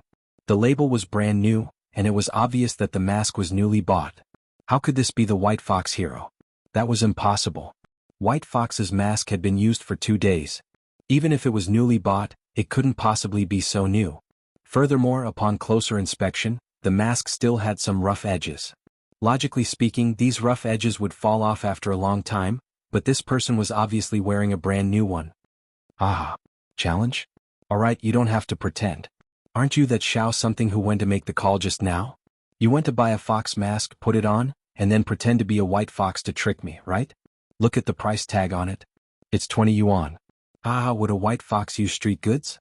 Junior Brother Ma pointed at Xiaoqun and suddenly burst into laughter. Who are you trying to fool? I was wondering why you didn't make the call here. You went to a public phone booth to make a call. I guessed that there was something going on. What do you think? I was right, wasn't I? As soon as Junior Brother Ma finished speaking, Shen Jingshuan's phone rang in her bag. Shen Jingshuan's face also turned red. She felt a little awkward and didn't want to answer, but the phone wouldn't stop ringing. She could only take it out and look at the caller ID. It was her little brother. Hey Jingmao, what's wrong? Shen Jingshen lowered her voice. I'm busy here. If there's anything, say it quickly. Ah, sister, Brother White Fox isn't with Yibia today. He went out. I don't know what he's doing. Do you know? Shen Jingmao was a reliable spy. He would inform Shen Jingshen immediately if there was any news. I got it. Alright, I'll hang up first. Shen Jingshen quickly hung up the phone and put it back in her bag. Keep pretending, will you? You are all liars like them, right? Junior Brother Ma looked at Shen Jingshen coldly. When did the Zhenwu Shen family change their profession to be liars? That's really strange. At this time, even Cheng Menjing looked at the White Fox in confusion. Although she didn't pay much attention to Xiaoqun at this moment, the person in front of her seemed to be similar to Xiaoqun. Could it be that Xiaoqun had imitated him? But his voice was different. Thinking of this, Cheng Menjing was a little anxious. She thought that Shen Jingshen wouldn't be so outrageous as to ask Xiaoqun to pretend to be the White Fox. But her phone was clearly charged. Jean Bebe also looked at the swordsman White Fox in front of her with a weird expression. Her eyes finally fell on his shoes.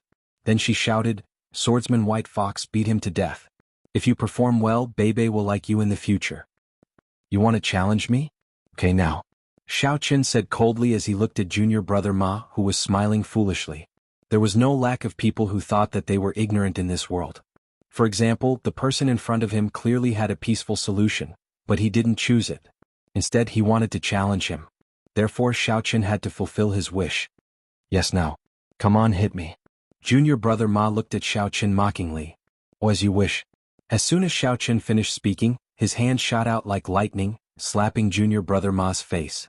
With a peng sound, Junior Brother Ma was sent flying and landed heavily on the ground. He twitched a few times and spat out a mouthful of blood. Although Xiaoqun showed mercy and didn't kill him, it was clear that he had suffered severe internal injuries. Level 8 inner strength. Senior Brother Chu. Run. He's the White Fox. After saying this, Junior Brother Ma fainted directly. Where could Senior Brother Chu run to? Junior Brother Ma could tell that the person in front of him was the White Fox, so how could Senior Brother Chu not? Senior Brother Chu wanted to cry. It didn't matter where Senior Brother Chu bought the mask or whether it was from a street stall. He really was the White Fox hero. Senior brother Chu was only a level 6 inner strength martial artist. Why the hell would he run? Even if he ran, he would still be slapped back. He was so scared that he knelt on the ground. He knew how ruthless the white fox was. If he was beaten to death, then he would die in vain. Who told you to challenge him? If you were beaten to death, then the organizers of the Righteous and Demonic Summit wouldn't say anything. You can only blame your bad luck. I'm sorry, White Fox Hero. We were blind.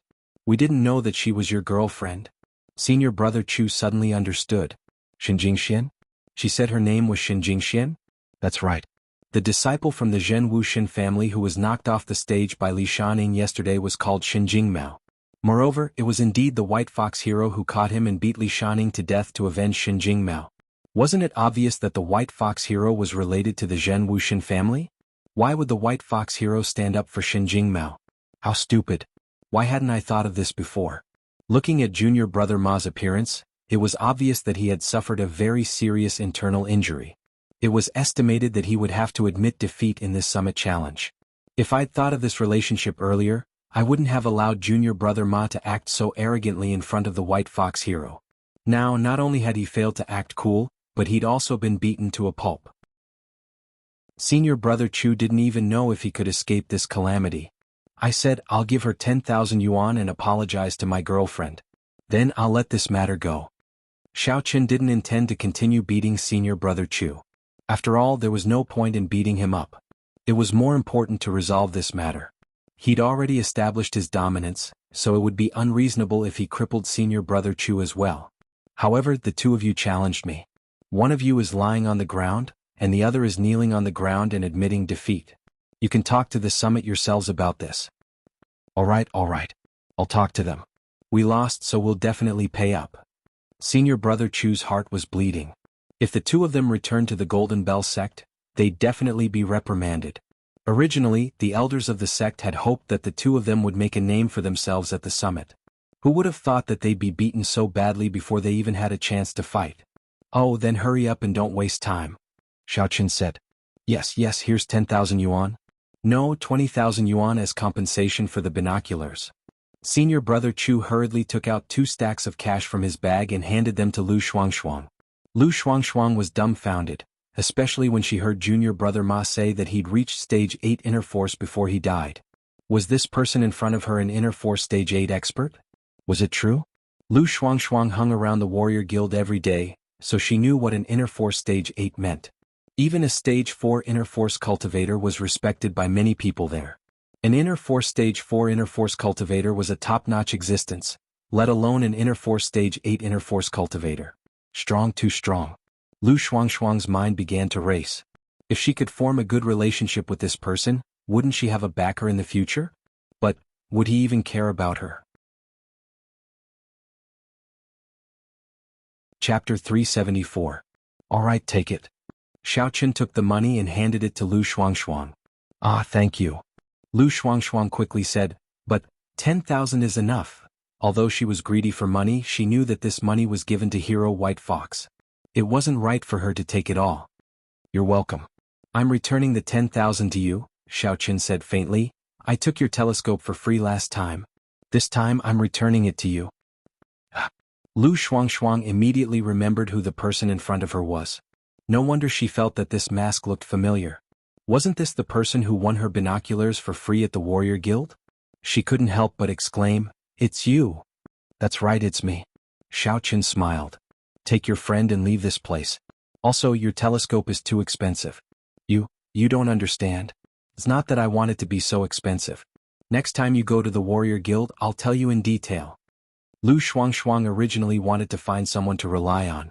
If Hero White Fox had a friendly conversation with her in the Warrior Guild, people would definitely think that she was related to Hero White Fox and wouldn't dare to bully her anymore. Her idea was quite simple. She just wanted to use the tiger's skin as a shield. All right. Let's talk about it when we have time. Xiaoqin nodded. Kerlin was a little afraid of Xiaoqin. She knew that this person in the fox mask was Xiaoqin, and he actually killed someone again. How terrifying. Kerlin, who had slightly let down her guard against Xiaoqin, began to feel afraid again. I must pretend that I don't know him. Otherwise, will he kill me to keep my mouth shut? I'm sorry, Heroine Shin. I apologize on behalf of my junior brother. Senior brother Chu walked in front of Xin Jingxian and apologized. Forget it, it's nothing. Don't be so overbearing in the future. It's not right. You can't take advantage of your power to bully others. Xin Jingxian said. The corner of senior brother Chu's mouth twitched. But when he thought about it carefully, he realized that White Fox hadn't really been a bully. She'd given him a chance, but junior brother Ma didn't believe her. He hurriedly walked over and helped junior brother Ma to his feet. Junior brother Ma had also woken up, but he couldn't speak. He glanced fearfully at Xiaoqin, then quickly left with senior brother Chu. The onlookers originally thought that someone had died, but they found out that the person was not dead and could still walk, so they stopped watching and left one after another. On the other hand, Lin Ke heaved a sigh of relief. Luckily he didn't kill anyone this time. Otherwise, under the watchful eyes of the public, the police would definitely arrest him. Lu Shuangshuang wanted to say a few more words, but Ke Lin dragged her away. After a few steps, Lu Shuangshuang said, "What are you doing, Ke? I still want to talk to Hero White Fox. If he can support me in the warrior guild, my business will be much easier in the future. Hey, listen to me. Don't get in touch with him. He's not a good person." Ke Lin said anxiously. What if Xiaoqin fell for Lu Shuangshuang and forced himself on her? She couldn't bring harm to her good friend. In any case, in Ke Lin's mind, Xiaoqin was not a good person. Ke Lin thought that he was with Tang Tang, but she didn't expect him to be with Xin Jingxian under another identity. Xin Jingxian was the same. She pretended to be a goddess on the surface, but she was secretly with Xiaoqin behind Cheng Menjiang's back. How can the children of the big families be so filthy? Ke Lin thought. She really felt sorry for Tang Tang. She knew that Xiaoqin liked Xin Jingxian, but she never thought that Xin Jingxian would really be with Xiaoqin. However, this had little to do with her. She just needed to keep an eye on Lu Shuangshuang and not let her go astray. How can he not be a good person? Lu Shuangshuang thought that although she used to think that Xiaoqin was very hateful and cheated her binoculars, but after this incident her impression of him had changed greatly. She felt that he was a righteous person and very easy to talk to. She felt a little strange. Why was Ke Lin so prejudiced against him? Obviously Master White Fox came to stand up for them. How could she say that he was not good? Ke Lin was not such an ungrateful person. Oh, don't ask. Anyway, he is not very good. I'm afraid. Ke Lin didn't continue. She suddenly realized that she had said too much. What are you afraid of? Are you hiding something from me? Lu Shuangshuang and Ke Lin grew up together. She knew her character very well. She knew that Ke Lin would not hate a person for no reason. Even in their slums, there was a lazy Chenlatzi who always went to other people's houses to borrow money and things. Lin Ke would occasionally help him, but it wasn't to the extent of speaking ill of him. Oh. What can happen to me? Ke Lin was a little incoherent. There must be something. Tell me, did you know about White Fox before? Lu Shuangshuang's eyes turned as if she thought of something. I know. You must like White Fox, right? You are afraid that I will get in touch with him and then I will steal your man, right? Haha, look at your red face. I guessed it right? Ke Lin blushed because she lied. How was it because she liked Xiaoqin? Although she once told Xiaoqin that Xiaoqin could pursue her if he studied hard. Now that she thought about it, it was so ridiculous. Those who were with Xiaoqin were all goddess-like existences like Xin Jingxian. I'm afraid he just wants to play around, right? Now, I'm afraid he doesn't even have the interest to play, right? Although Ke Lin was grateful to Xiaoqin and felt that he had helped her and her family a lot, and now he helped Lu Shuangshuang, to be honest, Ke Lin was really afraid of Xiaoqin. She didn't understand Xiaoqin's world. She couldn't imagine the level of a martial artist. She just wanted to live an ordinary life. Those fighting and killing things were too scary. Ke Lin couldn't imagine how worried she would be if she became Xiaoqin's woman. Would she be scared to death? Therefore she was very afraid to have too much interaction with Xiaoqin. She was really afraid. She was an ordinary girl who just wanted to live an ordinary life. Therefore she was very worried that Lu Shuangshuang would have some interaction with Xiaoqin. She knew that Lu Shuangshuang was sometimes very utilitarian. Although she was clean, if Xiaoqin had any ideas, it would be difficult for Lu Shuangshuang to resist. Then their future would be really hard to predict. Therefore Ke Lin didn't want her good friend to fall into it. I like him, okay? Ke Lin thought that if she admitted it, then Lu Shuangshuang would definitely not have that kind of idea anymore. After all, she was her good friend. Why would she steal her man? Oh. Lu Shuangshuang was a little surprised. She didn't expect that she guessed it right. It was hard for her to imagine that Kerlin, who had been studying hard, actually had a crush on him. Really? You two know each other? And when I was kidnapped by Red Hair, he was actually the one who saved me. I didn't tell you the truth at that time? Kerlin began to make up a story and told her what happened at that time. So it was the hero saving the beauty. Lu Shuangshuang smiled faintly. But he already has a girlfriend. You want to be a mistress? Anyway, the martial artists don't care about these things. Kerlin's goal was to make Lu Shuangshuang give up, so she began to talk nonsense. She didn't hesitate to sully herself by saying that she wanted to be a mistress. So, Shuangshuang, you won't fight with me, right? I didn't even think about this. You like him, but I don't. I just want him to support me so that my business in the warrior guild will be better. Lu Shuangshuang said. Phew, that's good. Kerlin let out a sigh of relief. No matter what, she had said so much. As long as Lu Shuangshuang gave up her interest in Xiaoqin, it would be fine. But I have to advise you. Don't think about being a mistress. Look at White Fox. He looks impressive, but his girlfriend is from the martial arts family. Do you understand the martial arts family? It's a level higher than those aristocratic families in Songning. If you were to become a mistress, wouldn't the main wife make you suffer every day? You have to think this through. When the time comes, you'll be alone and weak. You'll be bullied. Lu Shuangshuang turned around to advise Lin Kur. Okay. I was just thinking about it. Let's not talk about this. Hurry up and finish shopping. I will go back home to sell noodles. You are going to the warrior guild to sell binoculars, right? Kerlin didn't want to talk about this topic anymore. Okay. Lu Shuangshuang nodded. She was quite happy. More than 10,000 yuan of profit came into her account today. It was really good. Kerlin and Lu Shuangshuang left. Junior brother Ma and senior brother Chu also left. Naturally, Xiaoqin also had to leave. He said to Jingxian, Jingxian, I have something to do. I have to go now.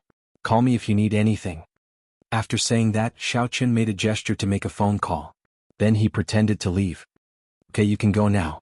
Xin Jingshuan's expression suddenly became cold again. Xiaoqin sighed. It seemed that Goddess Shen was still angry. However, he couldn't persuade her here. If he stayed here for too long, he would be exposed. Therefore, he turned around and left directly. Cousin-in-law. Jean Bebe suddenly shouted. Xiaoqin was immediately startled, but he still turned his head around very slowly and looked in Jean Bebe's direction in confusion. Where is cousin-in-law? Why isn't he back yet? Jean Bebe asked Cheng Minjing with a smile. Who knows where he is? He must have been electrocuted while making a phone call. Cheng Minjing was also a little puzzled. What is this guy doing? Why hasn't he come back for so long? Is it because he is afraid to come back because there are warriors here? However, Xiaoqin doesn't seem to be that kind of weak person. It's so strange. Xiaoqin sweated heavily. He left quickly and found a place where nobody was around. After taking off all his clothes, he walked back quickly. Chapter 375.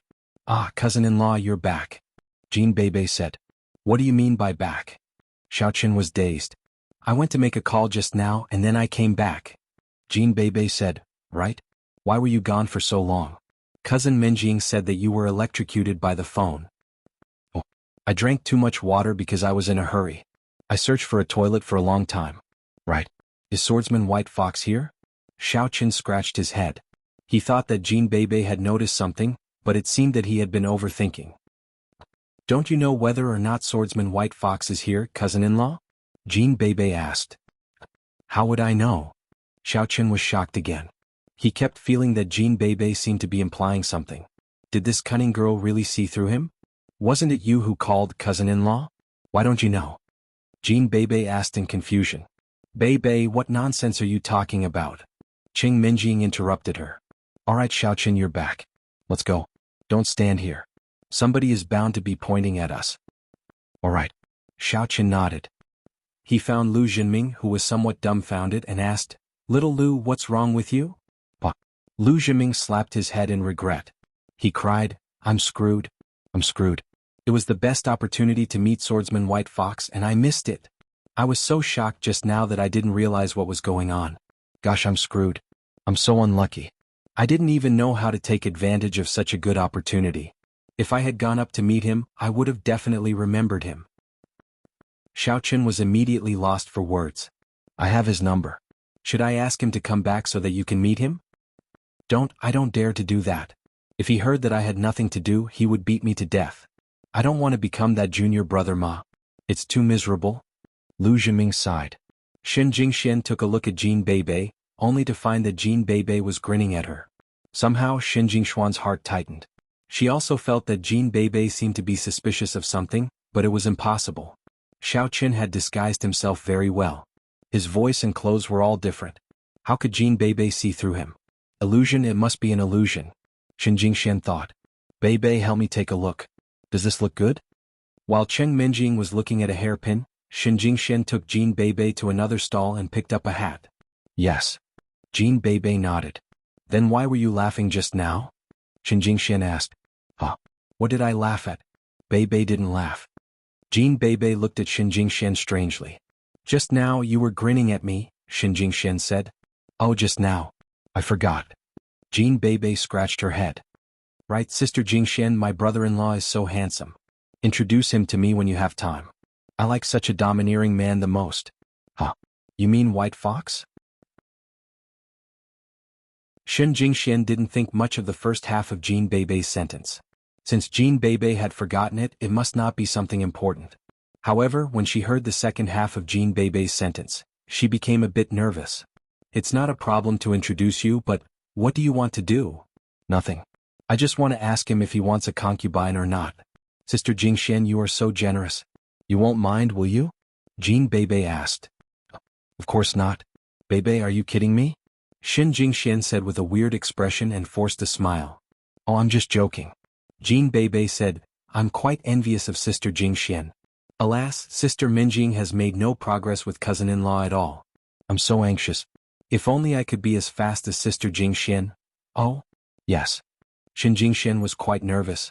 She had no idea what Jin Beibei meant, but judging from her expression she didn't know that Xiao Chen was White Fox, did she? Otherwise she would have asked her directly, wouldn't she? So boring. I was thinking of establishing a cousin-in-law association or something and asking Sister Jingxian to join it. You and Cousin Minjing are best friends and Cousin Jingxian and I are good sisters. If the three of us marry cousin-in-law, we will be able to hang out with each other all the time. But you are on your own now. It's not a good idea. Jin Beibei said somewhat regretfully, why don't I persuade Cousin Minjing to marry a White Fox? Beibei, your joke is not very funny. Shen Jingxian looked a bit nervous. It's not a joke. After all, marrying cousin-in-law or White Fox is the same, isn't it? Jin Beibei blinked her eyes. How can it be the same? Shen Jingshuan's heart almost jumped out of her chest. She was almost scared to death by Jin Beibei. Whether we marry cousin-in-law or White Fox, the three of us will marry him together. Isn't it more or less the same? Jin Beibei said. It's more or less the same. How can it be the same? Shen Jingxian was relieved. Jin Beibei's words did not convey what she meant. She was almost scared to death. I was just joking. But it seems that I can only follow cousin-in-law. My grandpa likes cousin-in-law. Jin Beibei said somewhat regretfully.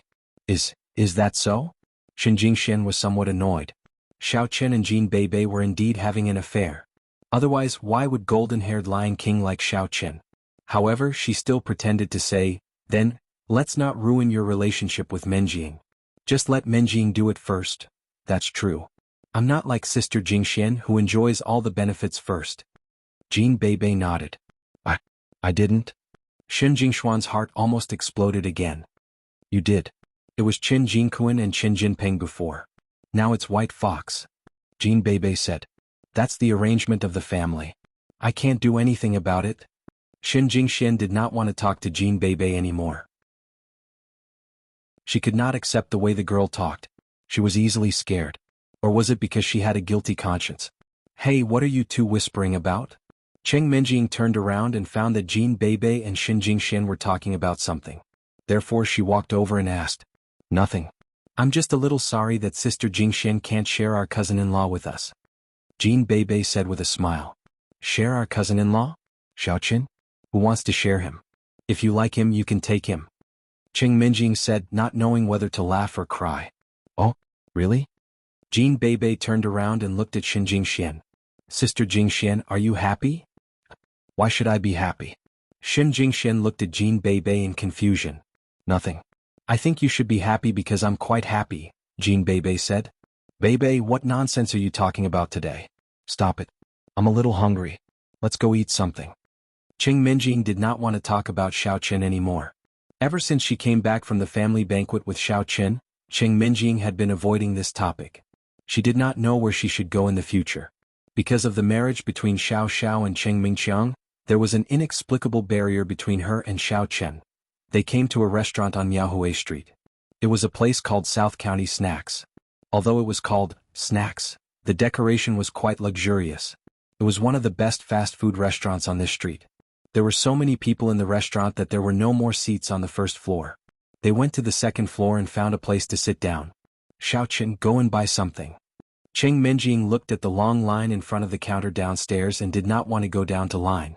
Therefore she told Xiao Chen. Okay. Although Xiao Chen was powerful now, he had always carried out his mistress's orders firmly. After all, after knowing her nature, Xiao Chen increasingly felt that he owed her in the past. She was a kind person. Now that he was with Xin Jingxian behind her back, Xiao Chen felt that he was not qualified to be her fiancé. Therefore he gave in to her all the time. As long as her request was not too excessive, Xiao Chen would satisfy it. Moreover, Qing Minjing was just being tough on the outside but soft-hearted on the inside. Although she would arrogantly order Xiao Chen to do this and that every time, she was actually very concerned about him. Do you have money? Qing Minjing suddenly remembered that Xiao Chen did not go to the morning market to set up his stall recently. She had not paid him and he often had to buy medicine to recuperate. Therefore she took out a few hundred yuan from her wallet and gave it to Xiao Chen. Xiao Chen did not refuse. He took the money and went downstairs. While Qing Minjing and the others were talking, there were a few men sitting in a corner of the restaurant on the second floor. They were dressed similar to senior brother Chu and junior brother Ma. Those who knew their trade could tell that they were martial artists at a glance. Of course, in the eyes of ordinary people, these people at most wore retro clothes. Nowadays, retro clothes were also popular, so no one thought that there was anything wrong with them dressing like this. Senior brother Qiao, that person over there seems to be Qing Minjing? Among these people, a man dressed in a white robe said to the person sitting in the middle, who was obviously the leader. Qiao En's eyes narrowed slightly. He had come to Songning City this time to investigate the cause of Li Shan-Ying's death. He was now a deacon of the Law Enforcement Hall of the Warrior Guild headquarters and had considerable authority.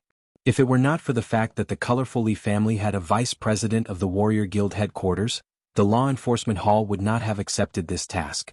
After all, being killed at the Righteous and Demonic Summit could only mean that one's strength was not enough.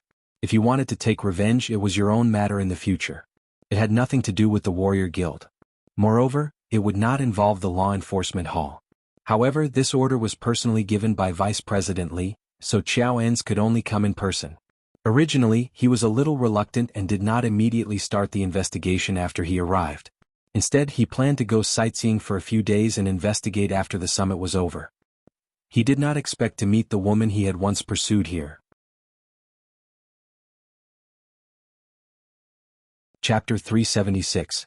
Qiao En's father used to be the president of the Songning Warrior Guild. He also went to school with his father in Songning for a few years. At that time he was also studying in Songning No. 1 Middle School, and Qing Minjing was his junior. At that time he pursued Qing Minjing, and the Qiao family hinted at the Qing family to propose marriage, but it was rejected. Although his father was the president of the Songning Warrior Guild, Qing Minjing had an engagement. At that time the Xiao family had not yet declined. Naturally, the Qing family would not agree to the Qiao family's marriage proposal. However, because of this matter, Qiao En's had always been brooding. Although with the improvement of his strength and status, Qiao En's had played with many women over the years, he was still brooding about Qing Minjing, his first love. At this time, when he heard his men say that it was Qing Minjing, he was suddenly shocked. Xiaojin, did you see it clearly? Is it really Qing Minjing? Qiao En's only saw a back view, not the front. It must be. We have been in school together for so many years. I was in her class at the beginning. The man named Xiaojin said.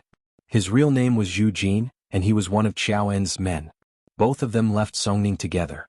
This kid's father was also a vice president of the Warrior Guild. Later he followed Qiao En's father to the headquarters. Currently he was also a small leader. Now he was living under Qiao En's. Who are those two men? Qiao En's looked at Xiao Chen and Lu Jinming leaving together, so he asked. There were 3 women opposite. He didn't know which of the two men were the suitors or boyfriends of two of them. He didn't know if they had any relationship with Cheng Menjing. The one who left with the money seems to be Xiao Chen, Cheng Menjing's fiancé. Zhu Jin said, it should be him. Xiao Chen? Didn't I hear that he and Cheng Menjing broke off their engagement? Why did it appear again? All these years, Qiao En's had been paying attention to the news of Cheng Menjing. She was a person that he could not forget. What he could not get was always the best. However, at that time, Qiao En's identity was similar to Cheng Menjing's, and their family backgrounds were similar. One was the head of the Songning aristocratic family, and the other was the president of the Songning Martial Artists Guild. But now, Qiao En's status was much higher than Cheng Menjing's. He had a condescending feeling. Who knows? I heard that Xiao Chen was kicked out of the family. Zhu Jin said, Senior brother Qiao, didn't you see him asking Cheng Menjing for money when he was shopping? I guess he's a poor loser now? Really? Let's go and greet them. Qiao En's eyes flashed with disdain. If it was in the past, he probably wouldn't dare to openly snatch Xiao Chen's girlfriend. But now he wasn't afraid of anything. Do you need us to go over and help? Zhu Jin asked, go downstairs and create some trouble for Xiao Chen? Yes, we can make him look bad. Damn, he dares to snatch senior brother Qiao's woman. He must be tired of living. Another man with a protruding mouth and monkey-like cheeks shouted. As the disciples of the Martial Artists Guild's law enforcement hall, they were usually arrogant and used to be arrogant. Usually they were responsible for investigating those evil martial artists and assisting the Supernatural Investigation Bureau to arrest them. So they had more power. Moreover, they also had the power to investigate. To put it bluntly, it was a small Supernatural Investigation Bureau, under the dual leadership of the Supernatural Investigation Bureau and the Martial Artists Guild. This agency was not like the Supernatural Investigation Bureau, which often handled some high-end tasks. They were responsible for relatively easy and relatively low-level investigations. So, Qiao En's currently felt that he was very powerful. In Songning City, no one dared to go against him. Even the president of the Martial Artists Guild, Chu Jingbian, had to be respectful when he saw him. Moreover, this guy was promoted after his father left, so he could be considered as one of his father's people. Qiao En's thought for a while and waved his hand. He then stood up and walked towards Cheng Menjing. Later on, you guys act according to the situation, but don't be too deliberate. Don't let others see through you. Wait for Xiao Chen to come back, then you guys go over. For now, I can go over by myself. Don't worry, boss. Don't you know our level of underhanded methods? Zhu Jin smiled. Menjing? Qiao En's walked over and first called out tentatively. He didn't know if this person was Cheng Menjing. Cheng Menjing heard someone calling her. She was slightly stunned. She turned around and saw Qiao En's. However, she didn't know him, so she was a little confused. Are you calling me? Menjing, it's really you? We haven't seen each other for a long time. Don't you recognize me? I'm Qiao En's. Have you forgotten? Our two families used to eat together. Qiao En smiled and told Cheng Menjing about the past. His face was full of memories and excitement. It's you, brother Qiao. Cheng Menjing finally remembered who the person in front of her was. At that time, the Qiao family and the Cheng family were very close. As for Qiao En's, the young Cheng Menjing still had some admiration for him. He was handsome and powerful.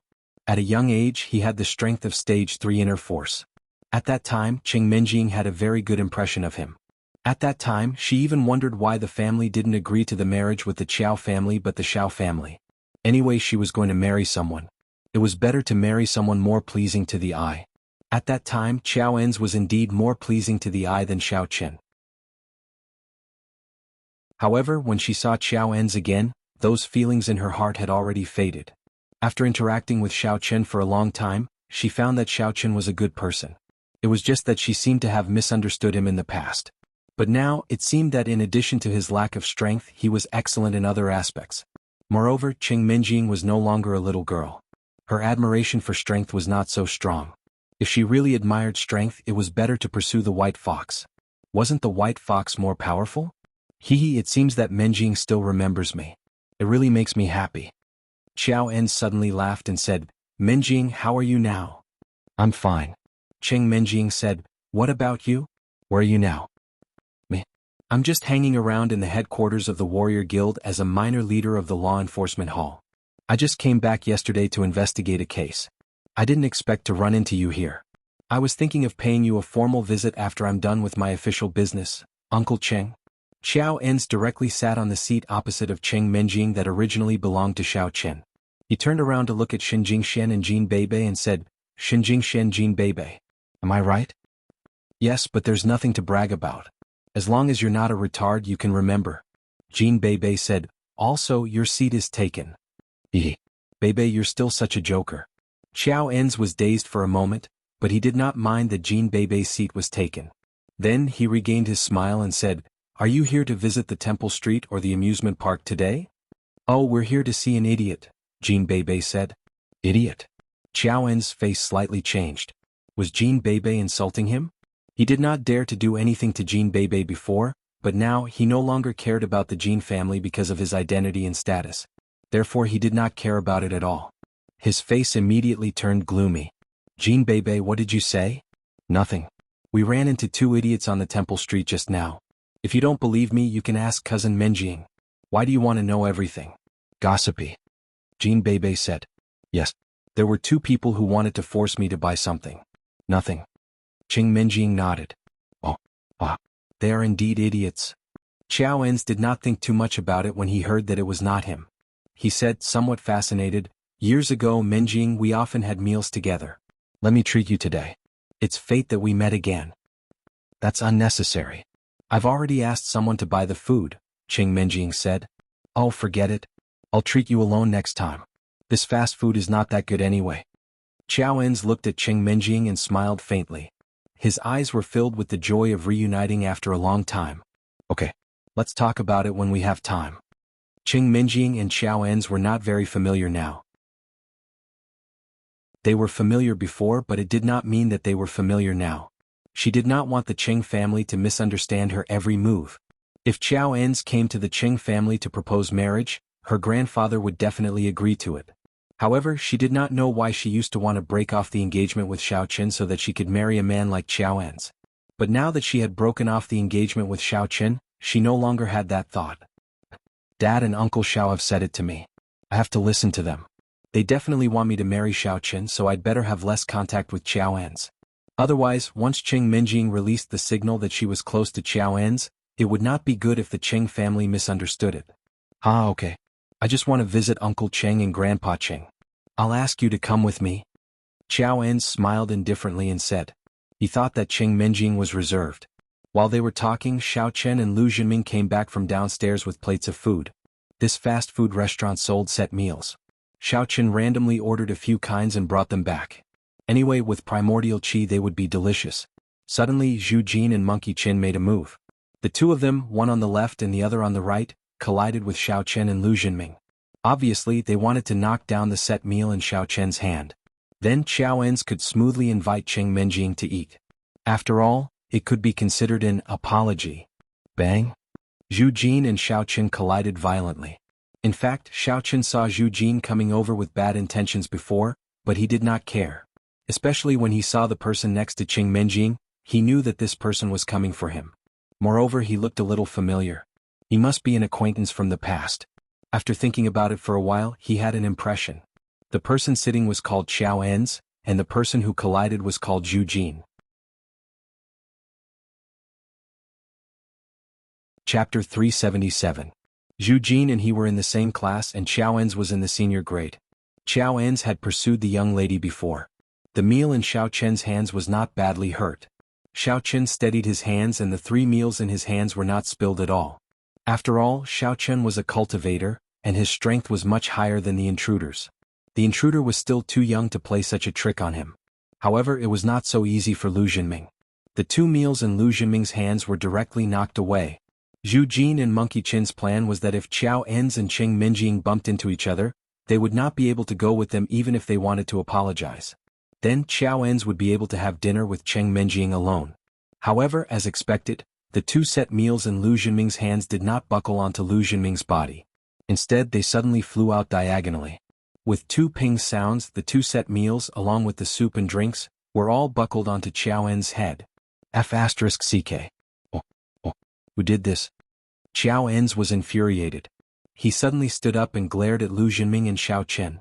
He was chatting with Cheng Menjing when an unexpected disaster fell on his head. How could he bear it?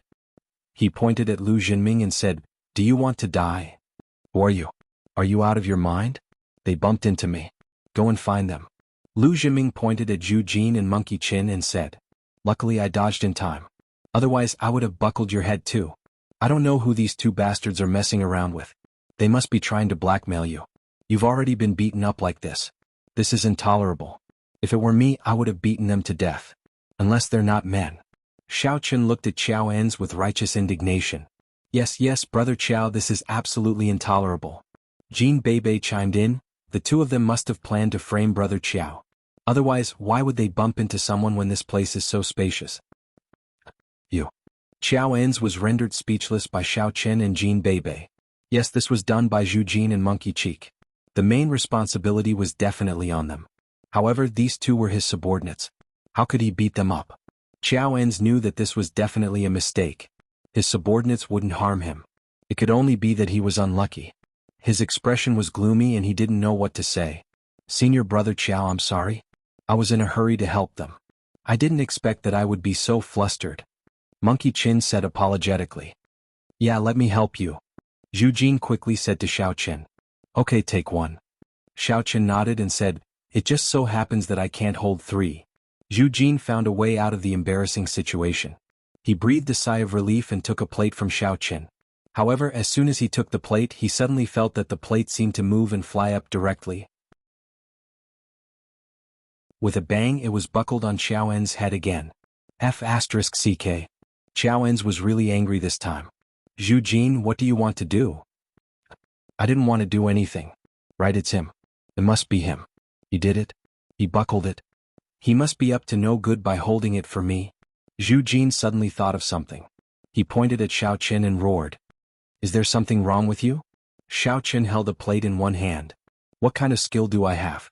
I hold one in each hand and then I can buckle the other one out. Do you have this skill?"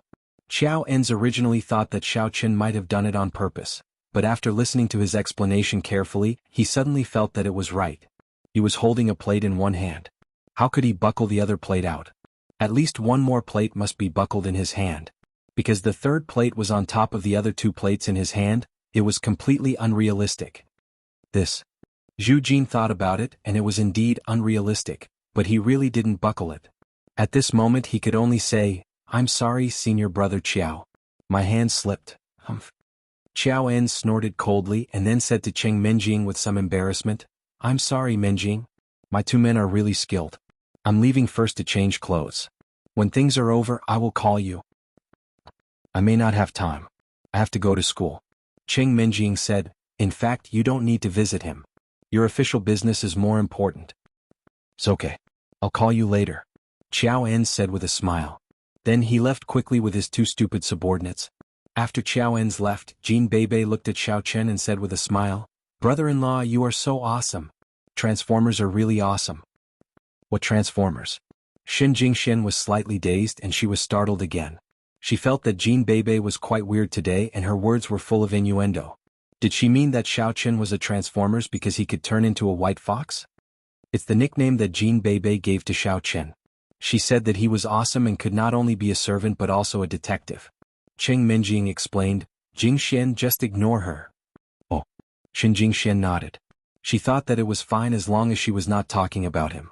Because of the incident with Qiao En's, everyone's interest was not high anymore. After dinner they went home. In fact, this was also in line with Lu Jinming's idea. Lu Jinming was going to attend the summit in the evening, so he naturally wanted to leave early.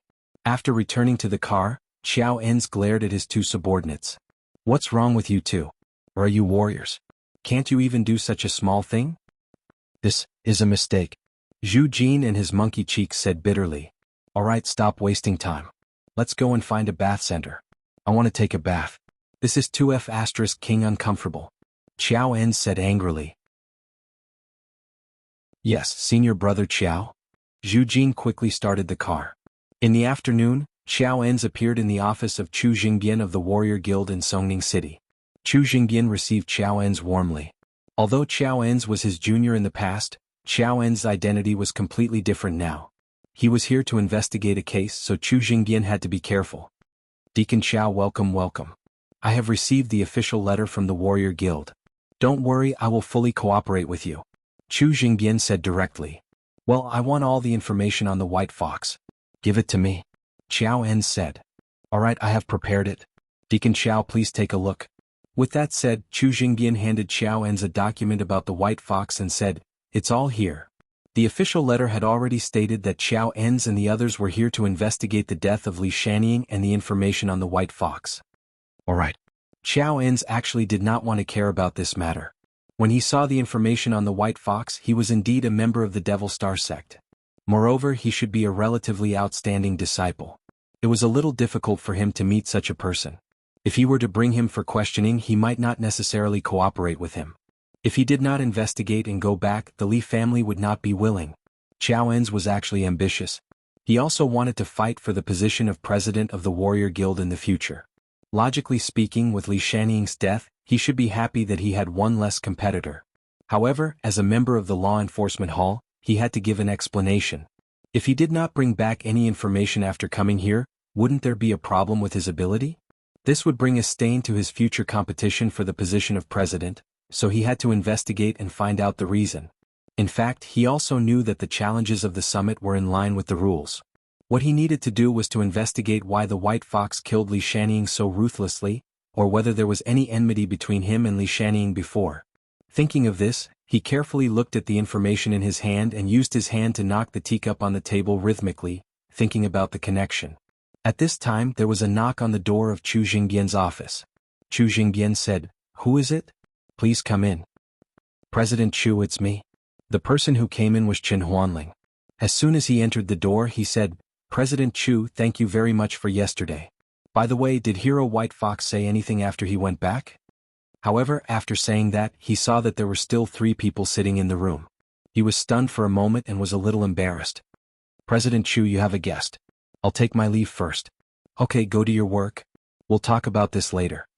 Chu Jingbian nodded. "Wait, come back here." Xiao En's pointed at Qin Huanling and said, "Ah, you called me?" Qin Huanling was a little unhappy. Who is this person? His tone is like an order. I'm not his subordinate. Does he think he's Chu Jingbian? Seeing the displeasure in Qin Huanling's eyes, Chu Jingbian quickly introduced, "Huanling, this is Deacon Xiao from the Law Enforcement Hall of the Warrior Guild's Secular World Headquarters. He's here to investigate a case." Deacon Xiao. Hello. Qin Huanling was startled. He knew that the Law Enforcement Hall's deacons were all ruthless characters. Although they didn't dare to say that they could directly touch Qin Huanling if they offended them, they could go back to the Warrior Guild and say that Qin Huanling was incompetent. It wouldn't be long before he was taken down. Qin Huanling hurriedly greeted Xiao En's respectfully. You know White Fox. Why, are you familiar with him?" Xiao En's asked. That's okay." Qin Huanling didn't understand what Xiao En's meant. He didn't know why he asked this question. Did he know about White Fox or something else?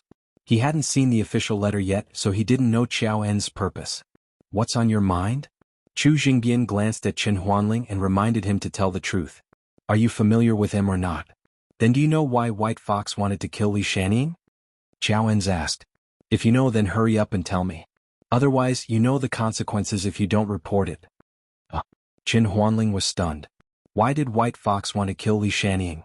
It seemed that Xiao En's was here to investigate White Fox. Thinking about how White Fox went to his house to cause trouble yesterday, he couldn't help but say angrily, "I know this." Chapter 378. "Oh, you know about it?" Xiao En's gaze fell on Qin Huanling. "Alright then, tell me. Is there something you're hiding? If you tell me well, you'll be handsomely rewarded." Chu Jingbian didn't want Xiao En's to get involved in these emotional matters. Chu Jingbian was very smart. Xiao En's couldn't represent the Warrior Guild, and he might not be investigating Li Shanying's death sincerely. After all, Xiao En's was a beneficiary of Li Shanying's death. Qin Huanling didn't know anything, yet he rushed to take revenge just because White Fox humiliated him yesterday. His personality wasn't good. Thinking about how he had a good personal relationship with Qin Huanling, Chu Jingbian had to distance himself from him in the future. This man was too petty and vengeful. However, he couldn't stop Qin Huanling in front of Xiao En's, so he could only let him continue. White Fox's girlfriend is called Xin Jingxian. She's from the Xin family of Zhenwu. On the first day of the summit, Li Shanying's opponent was Xin Jingmao. Only after Li Shanning injured Shin Jingmao did White Fox make a move. He stood up for the Shin family and killed Li Shanning. That's the whole story, Qin Huanling said. Oh? So White Fox's challenge was a personal matter, and not a fight between the righteous and demon sects? Qiao En's eyes flickered as he asked. In fact, everyone knew in their hearts that the summit between the righteous and demonic factions was mostly caused by personal grudges and friction between the two factions. At this time, Qiao En's brought out his personal grudges, which was obviously nonsense. His goal was to pin a crime on White Fox. However, Qin Huanling wasn't convinced. He also wanted White Fox dead. White Fox had humiliated the Chen family yesterday. He was the vice president of the Warrior Guild. If he didn't do anything after someone kicked his door, how could he live in the future? Now that he could use Qiao En's hand to teach White Fox a lesson, he was very happy to see it, so he added oil to the fire. I heard that at that time, Li Shanning had already admitted defeat, but White Fox still killed him to vent his anger. It's just that Li Shanying's mouth was beaten out of shape, and the words he spoke were unclear. Perhaps only White Fox, who was also in the arena, could hear him. No one else could hear him clearly, so in the end, the referee of the summit ruled that White Fox was not responsible. However, the details of this matter must be carefully considered. Yes, can you take responsibility for your words? Qiao En's nodded and asked. Yes. Qin Huanling replied in a firm voice. All right, if that's the case, I'll report it to the higher-ups. This White Fox has violated the Warrior Guild's taboo by using the summit as an excuse to vent her personal anger. Qiao En's was still speaking when a knock came from the door. What is it? Chu Jingbian asked. President Chu, there are 2 foreign warriors outside saying that they want to report a case, a disciple of the Warrior Guild said. Report? Let's talk about it later. I have a guest here. Chu Jingbian said. Who are they? Why do I have to receive them personally? Normally, there would be no need to look for the president of the Warrior Guild personally for a small matter.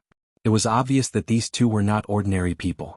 Therefore, after much consideration, Chu Jingbian decided to ask one more question. It's the people from the Golden Bell sect.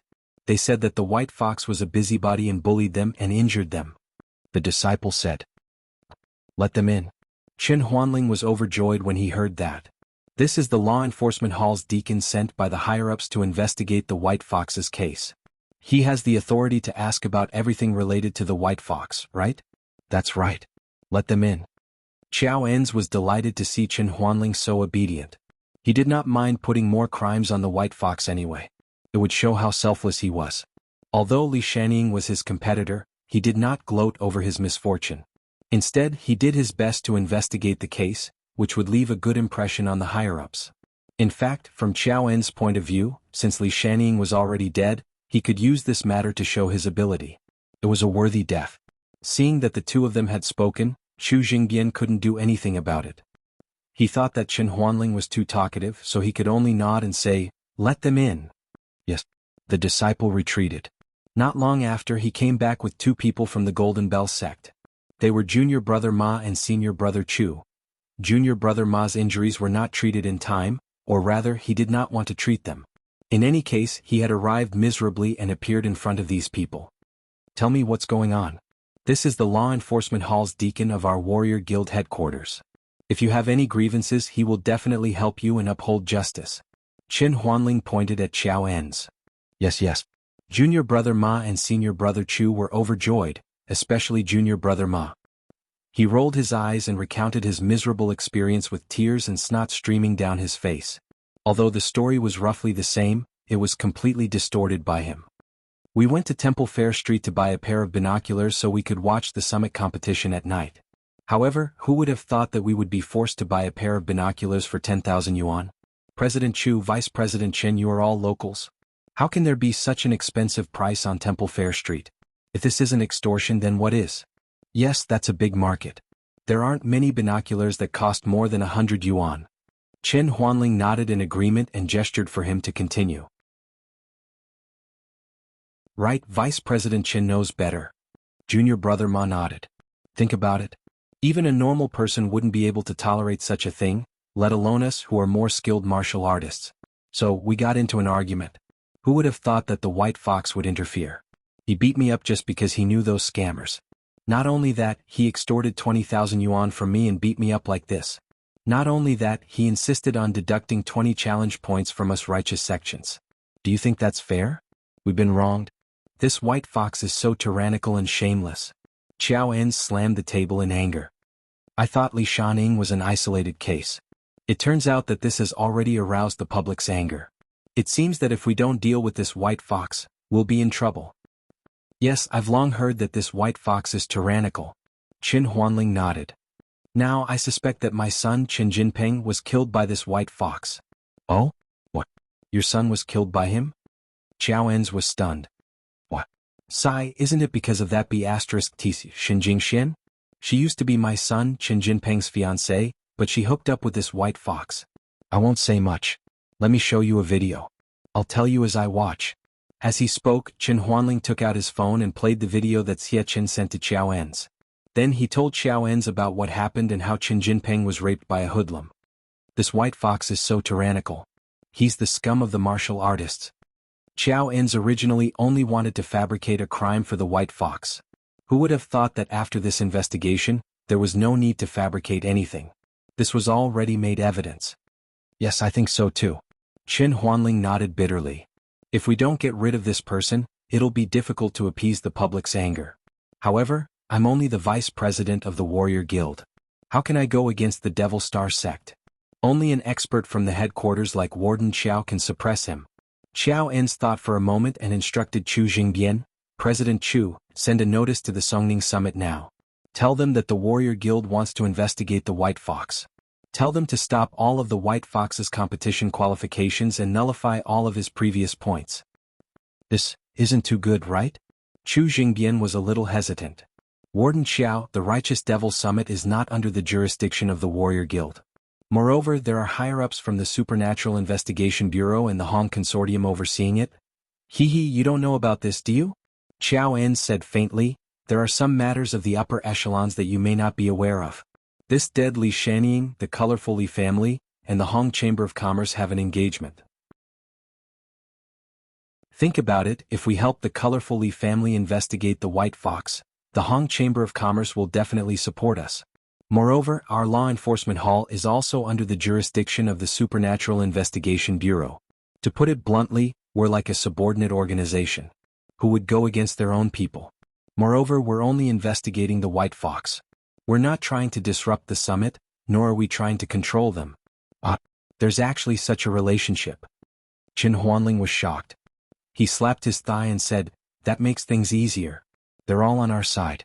President Chu, should I send a notice immediately? Since Warden Qiao has said so, I can only nod, Chu Jingbian said helplessly.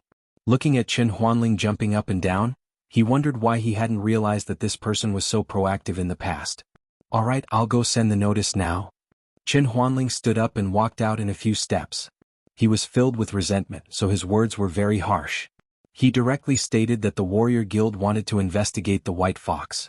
What he meant was that they had to hand over this person and stop the competition. However, in his opinion, be it the Hong Consortium or the Supernatural Investigation Bureau, they were all on the same side. Of course they wouldn't stop them. As for the two managing elders, they definitely wouldn't stop the Hong Chamber of Commerce and the Supernatural Investigation Bureau. After all, the backing and background of these two organizations made them wary. Moreover, at the end of the day, it was the referee who had the final say on whether to stop a person from competing. Indeed, after receiving the notice, the Warrior Guild passed it on to Song Huawu and Hong Zhu. Judges, what do you think? Elder Wang represented the righteous sects, so he naturally hoped that the White Fox would be disqualified from the competition and have all his points deducted. That would be beneficial to the righteous sections. I think we should cooperate with the Warrior Guild's investigation and disqualify this person from the competition. Chapter 379. Elder Wang, that's not right. That's just your side of the story. Are we supposed to cooperate with them if they want to investigate this today and that tomorrow? Is the summit still going to be held? What are we supposed to do if they ask us to leave? Elder Su represented the demon sect. Although White Fox had killed Leng Youxiang, the points earned by the demon sect were real. If it was cancelled, the points would be gone. He was naturally unwilling. Besides, there are two referees here. This is the decision of the referees. What does it have to do with us? Elder Wang snorted coldly, then smiled at Song Huawu and Hong Zhu. What do the two referees think? Tell him to stay where he is. Don't interfere with the righteous demonic summit. Does he think he can represent the warrior guild? If he doesn't want to do it anymore, I'll call someone to replace him. What law enforcement hall warden? I think he has nothing better to do, Hongzhu said indifferently. Elder Wang smiled bitterly. The person in front of him was really confident. The relationship between the Hong Chamber of Commerce and the Warrior Guild was very subtle. The people in charge of the two organizations had a good relationship, and he knew Hongzhu's identity. With a call from Hongzhu, Chao En's might really be kicked out. However, he also knew why Hongzhu would speak up for White Fox. After all, Hongzhu was also a member of the demon sect. Naturally, he would side with them. Therefore, this was not incomprehensible. It mainly depended on Song Huawu's attitude. If Song Huawu supported the Warrior Guild, there was still a chance. Team Leader Song, what do you think? Who's from the law enforcement hall? Chao En's? Is he crazy? Who does he think he is to order me around? Song Huawu snorted coldly. Reject him. Tell him to look for me if he has any problems. All right. Elder Su smiled after hearing that. That's it then? Elder Wang had no other choice. It seemed that the other party was not going to listen to him. He had thought that the Songning Summit would agree to his request without hesitation. However, he hadn't expected that his request would be rejected in less than 10 minutes. Chen Huanling was dumbfounded as he held the rejection notice. He had volunteered to do it, yet he had failed. How was he going to explain this to Chao En's when he returned? He was planning to rely on this big tree to see if there was any possibility of him rising in the future. Now that he couldn't even do the first thing well, how could he talk about the future? However, he did not dare to hide it, quickly took back the rejection notice and said to Chao En's with a sullen face, President Chu, Deacon Xiao, this righteous and demonic summit directly rejected our proposal, you see. What? Rejected? Chao En's didn't quite believe it. What did they say? Didn't they go through 2 judges? Yes, these are the opinions of the 2 judges. Chen Huanling handed the rejection notice to Chao En's, then said with a wry smile, Deacon Xiao, look at what's written here. He didn't dare to read it out himself. After all, the wording was a little. Chao En's took a look at the rejection notice and his face immediately turned red. Hongzhu's opinion was that he had affected the normal progress of the summit. If he wanted to quit, then he should just say so. She would suggest to the higher-ups of the Warrior Guild to replace him. Song Huawu's reply was that she didn't agree, and if there were any problems he could look for her. Although Song Huawu's attitude was not as unyielding as Hongzhu's, it seemed like she didn't agree either. Chao En's couldn't let go of his pride. He hesitated for a moment and said, You don't have to worry about it, you don't have to worry about it. I will personally go to the summit to discuss some matters with Group Leader Song. Perhaps there are some things that can't be explained clearly in the document. Okay, then shall we go together? Chen Huanling said. Okay, you guys come with me. Chao En's wanted to regain his pride. In his opinion, as long as he went to reason with Song Huawu and told the truth of the matter to her, with her personality, she should not stop him. The notice just now did not say what had happened to the White Fox, so it seemed normal that the summit had rejected it. If the Warrior Guild could casually disqualify someone from the competition, then it would be too much of a joke.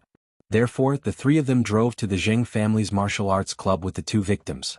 In the workshop of the summit, they met Song Huawu, Hongzhu, and the 2 managing elders. Group Leader Song, Miss Hongzhu. Chao En's didn't dare to be careless. He understood Hongzhu's identity. In fact, he had always coveted Hongzhu's beauty and status. He was a little envious of Li Shanpao and Li Shanying.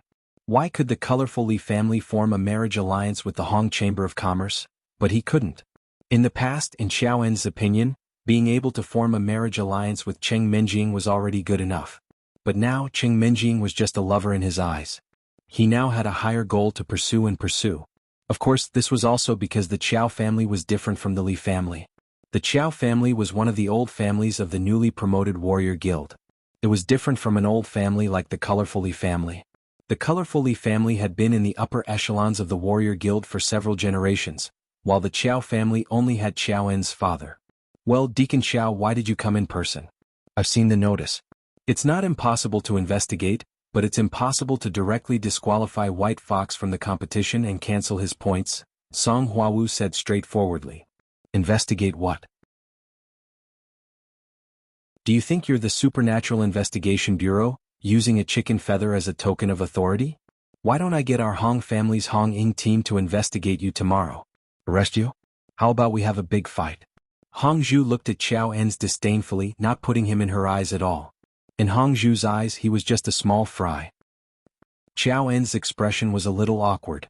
He ignored Hong Zhu. In his opinion, as long as Song Huawu agreed, there wouldn't be any problems. Group leader Song, you don't know about White Fox's evil deeds. I'll explain it to you and you'll know. Oh, then go ahead. Song Huawu naturally wouldn't deny Xiao En's the right to speak. She was still a very fair person.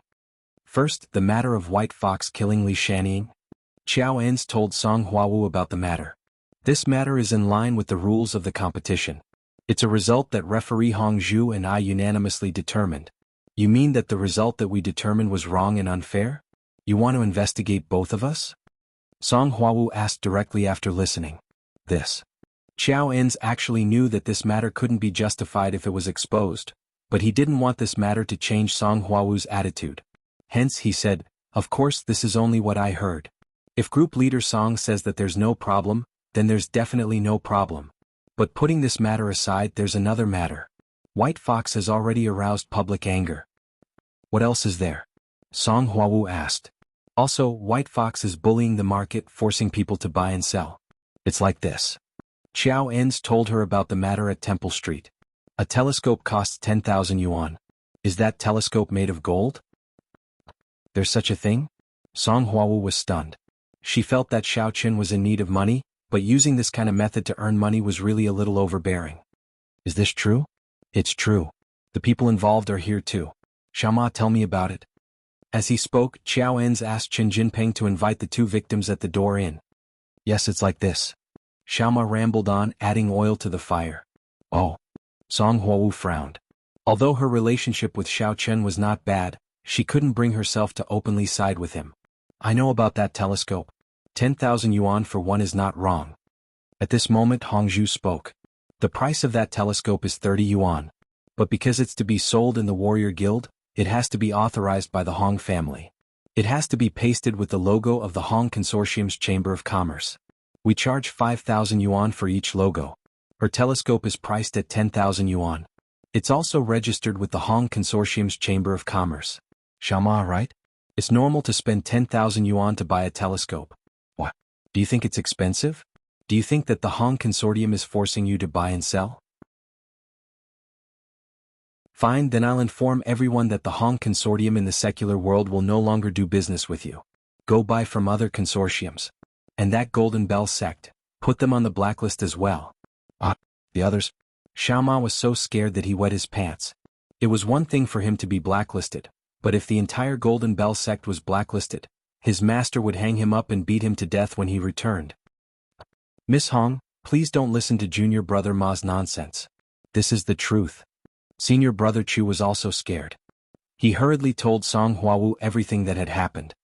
Xiaoens, these are your so-called people involved? Distorting the truth? Song Huawu was a little speechless. She sneered at Xiaoma and senior brother Chu. This? I was also deceived. These two bastard sons of bitches, get the hell out of my sight.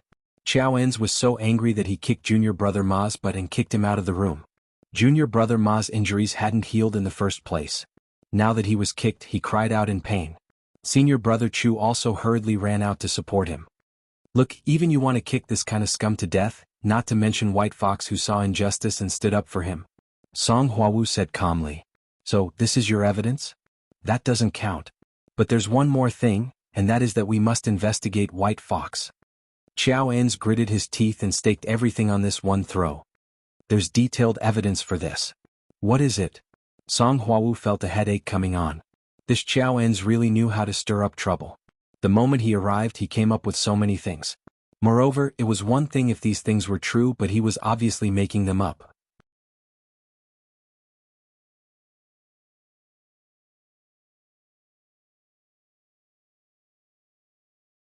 Chapter 380. Here's what happened. White Fox's girlfriend, Xin Jingxian, used to be the son of Songning Martial Guild's vice president Chen Huanling. Xiao En's threw out his most ruthless move. In his opinion, the evidence was irrefutable. Moreover, the person involved in this matter, Vice President Chen Huanling, is also here. Vice President Chen, your son was killed by White Fox. Song Huawu looked at Chen Huanling and asked. That's right. Chen Huanling gritted his teeth. He wanted to kill White Fox anyway, so he had no choice but to support Xiao En's. What evidence do you have? Song Huawu asked. Of course I have evidence. Please take a look, Team Leader Song. As Chen Huanling spoke, he took out his phone and showed Song Huawu all the video evidence on it. Song Huawu looked at Chen Huanling and said, so you're saying that Qin Jinping wasn't the one who raped Qin Jingxian, so he must have been killed by White Fox? What kind of logic is that? There's no one else. Chen Huanling gritted his teeth. He's the biggest suspect, so I asked the Martial Guild's Law Enforcement Hall to investigate him. Investigate him just because he's the biggest suspect. Song Huawu said coldly.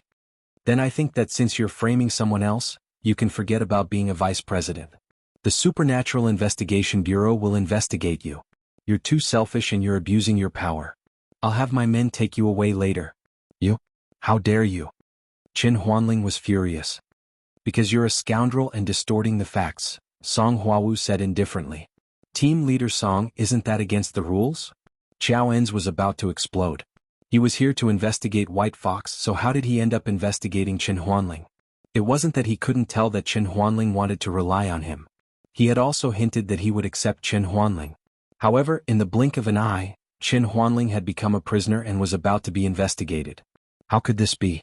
How could he still establish his authority? Would he still want others to rely on him in the future? He was a young talent who was about to become the president of the Martial Guild. Is it in line with the rules for you to investigate the White Fox? Song Huawu asked. At least the current evidence points to White Fox, proving that Qin Jinping was killed by White Fox, Xiao En said. What evidence? The so-called evidence could only prove that Qin Jingxian was not raped by Qin Jinping. Were there any other facts? Why didn't I see it? And there's no sign of a White Fox here. How did you point that out? Song Huawu couldn't help but be amused. Xiao En's, can you be more realistic? If you can't investigate this matter, you can go back. The Supernatural Investigation Bureau doesn't need a law enforcement deacon like you. Team Leader Song, I've already said that it's just a suspicion. Currently he's the biggest suspect. That's undeniable. But do you mean that we have to stop him? Xiao En's expression was a little ugly. It's not an obstruction. Qin Jinping wasn't killed by White Fox at all. I've already been investigating this matter and there's already a result. I'm about to take action, but there's a problem in the middle, Song Huawu said. You investigated it? Was there a result? You're about to take action and then there's a problem? Team Leader Song, your excuse is hilarious enough. Why did you say that you're about to take action when I came to ask? And there's still a problem? Dare I ask what the problem is? Do you dare to say it openly in front of everyone? Xiao En's was also anxious. He came this time. If he couldn't find out the reason and left with his tail between his legs, then he would lose face when he returned to the Warrior Guild. So he directly shed all pretense of cordiality.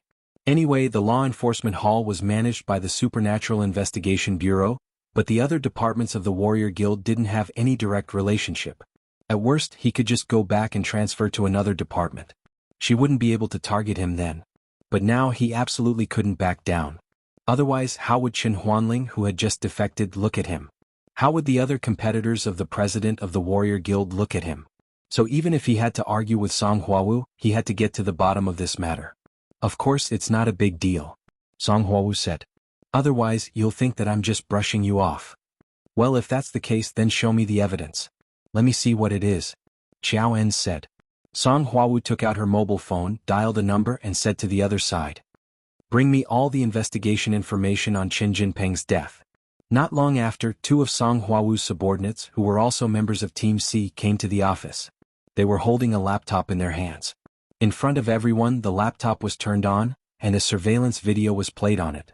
The video showed the entrance of Tsailu Street 18, where Qin Jinping's Land Rover was. After Qin Jinping parked the car, a man got in the car. Then the car vibrated a few times and the man got out of the car and quickly left. Everyone knew what this man did. He must have gotten in the car and killed Qin Jinping. After that, until Xin Zhenghao and Chen Huanling appeared at the door of the villa, no one got out of Qin Jinping's car, nor did anyone get in. In this way, the suspect could only be the person who got in and got out of the car. Li Shaning. Chen Huanling's eyes were about to burst into flames. He did not expect that the real murderer who killed his son was actually Li Shaning.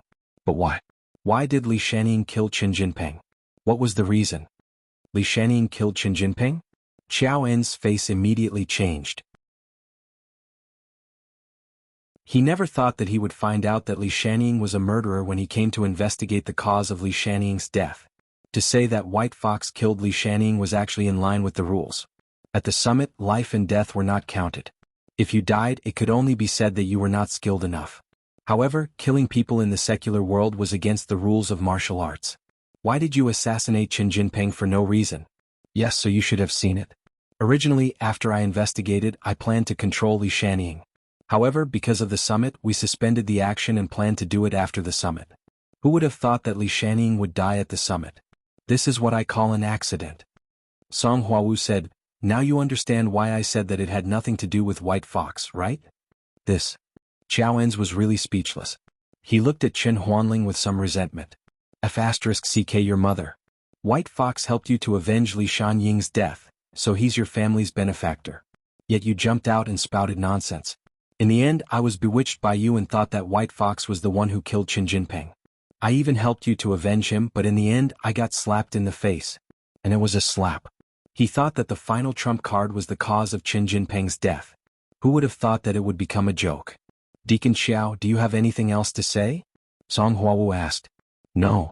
Xiao En smiled bitterly. His smile was uglier than crying. He really did not have the face to stay here anymore. He hated Chen Huanling to the core. He looked at him and said angrily, Chen Huanling, take the blame and resign. I don't want to see you again. Deacon Xiao, I was also kept in the dark. I didn't know before.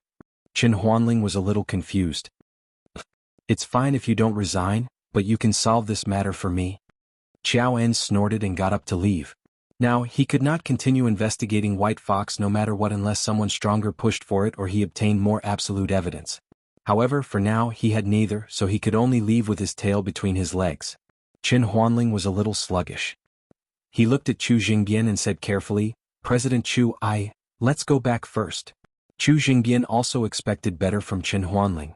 This guy was so disgraceful that even the Songning Martial Guild was disgraceful. Then Chu Jingbian looked at Song Huawu and Hong Zhu and said, Team Leader Song, Miss Hong, we will take our leave first. Let's go. This Chen Huanling has evil intentions. I will have someone investigate him. Song Huawu said indifferently. Don't. Chen Huanling staggered and nearly fell to the ground to his death. If he was investigated, he would lose a layer of skin even if he did not die. Although he might not have done anything major, he still sought some benefits for the Qin family. If this was investigated, he would definitely lose his position as vice president. However, Song Huawu did not look at him. Chu Jingbian pulled Chen Huanling away and left the summit office with his tail between his legs. When these people left the office, Song Huawu also planned to leave. However, she was stopped by Hong Zhu. Song Huawu, wait. I have something to talk to you about. Chem? Song Huawu was slightly taken aback. She looked at Hong Zhu. Talk to me? What is it? Speak. Let's find a place with no one around, Hong Zhu said. Elder Wang, don't the two of us still have things to do? Let's go, we have something to do. Elder Su stood up and said in a very sensible manner. Elder Wang nodded. He was naturally aware that Hong Zhu had something to say behind their backs. Therefore he left together with Elder Su. After they left, Song Huawu said, Can you speak now? Yes, you know Xiaoqin? Hong Zhu suddenly asked. Song Huawu was taken aback. Her expression changed slightly. However, she soon smiled and asked, You know him too, right? Same to you. No wonder, Hong Zhu said with a smile. Yeah, no wonder you didn't oppose me this time, Song Huawu said. If you keep talking about Xiaoqin in the future, I definitely won't oppose you, Hong Zhu said. You like him? You're the one who likes him. Song Huawu glared at Hong Zhu. Yeah, I like him. Otherwise, how could I have made him help me kill Li Shanpao and Li Shanning? Hong Zhu said with a grin.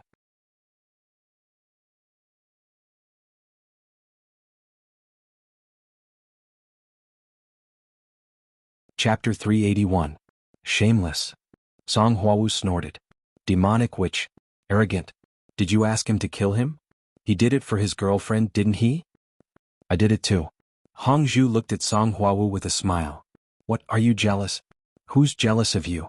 I'm his desk mate, Song Huawu said. Hong Zhu suddenly realized. Team Leader Song, you're playing a school romance game now. And you're saying you don't like it? I'm investigating a case, Song Huawu said. Whatever you say. Hong Zhu looked like he didn't believe her. If there's nothing else, I'm leaving? Song Huawu was a little speechless. Go. People with a guilty conscience leave quickly, Hong Zhu said. Are you crazy? I won't leave then. Let's see if you'll leave. Song Huawu sat there and didn't move. I won't leave either. Hong Zhu sat opposite Song Huawu, and the two stared at each other. After a while, Song Huawu started playing with her phone. Hong Zhu was bored and started singing, You're my little Hong Zhu. No matter how smart you are, it's never too much. You're my little Huawu. No matter how smart you are, it's never too much. Song Huawu also sang. When they returned to the warrior guild, Qiao En's immediately left. Chu Jingbian didn't know where Qiao En's went, but he didn't dare to ask. When they returned to the office, Chen Huanling's tears and snot were all over his face. He kept holding on to Chu Jingbian, hoping that he could come up with some ideas. President Chu, I was just muddle-headed. Now, not only have I offended Song Huawu, but I've also offended Qiao En's. What do you think I should do? Chen Huanling looked at Chu Zheng with tears in his eyes. Aren't you reaping what you sow? Chu Jingbian was also a little angry.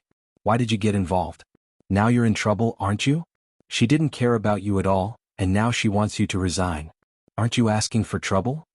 Yesterday I told you not to provoke the white fox. The truth might not be so. Look, Deacon Xiao is probably thinking that you're an ungrateful person who knew about the situation and deliberately hid it from you. That's right. But I really don't know. Chen Huanling said with a bitter face. President Chu, you know me. I've always been on your side. You can't just ignore me this time. I've done my best to help you, so please help me. The Chen family can't do without me, the vice president.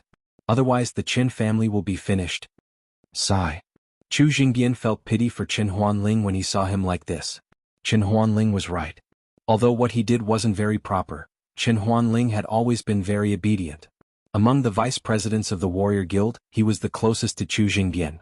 Thinking of this, Chu Jingbian hesitated for a moment before saying, like I said last time, don't you have an illegitimate son? See if you can let him acknowledge his ancestors. That way your Chen family won't be without descendants and your status will be guaranteed. But will they care about me?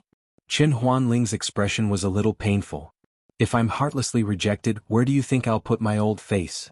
If you don't want to try, then there's nothing I can do. You know, although I'm the president of the Songning Warrior Guild, you're the vice president. I don't have much say in your appointment and dismissal. Now, the pressure from Qiao En's is a small matter. After all, this is only an internal problem of the Warrior Guild. When the time comes, I'll put in a good word for you. I'm afraid there won't be too much of a problem. Chu Jingbian said, but if the Supernatural Investigation Bureau wants to deal with you, you know the consequences. Those people can interfere as long as it's a warrior's matter. Why did you offend Song Huawu for no reason? Sigh. Chen Huanling sighed. I'll think about it and discuss it with my father. All right, but for the time being, before the dust settles, you should rest at home. Don't come to the warrior guild, Chu Jingbian said. This is also a kind of protection for you. I understand. Chen Huanling left the warrior guild dejectedly. Qiao En's was also very sullen. He did not expect to have such a bad start. When he returned to the hotel, he immediately called his father, Qiao Gao. And how is it? Did the investigation come to a conclusion? Qiao Gao's voice was very relaxed. After all, in his opinion, this kind of matter only needed to come to a conclusion and then let White Fox suffer a little. As for killing White Fox, Qiao En's did not have that ability.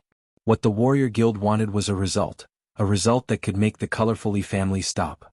Therefore, this mission seemed difficult, but it was actually very simple. Dad, there's a problem.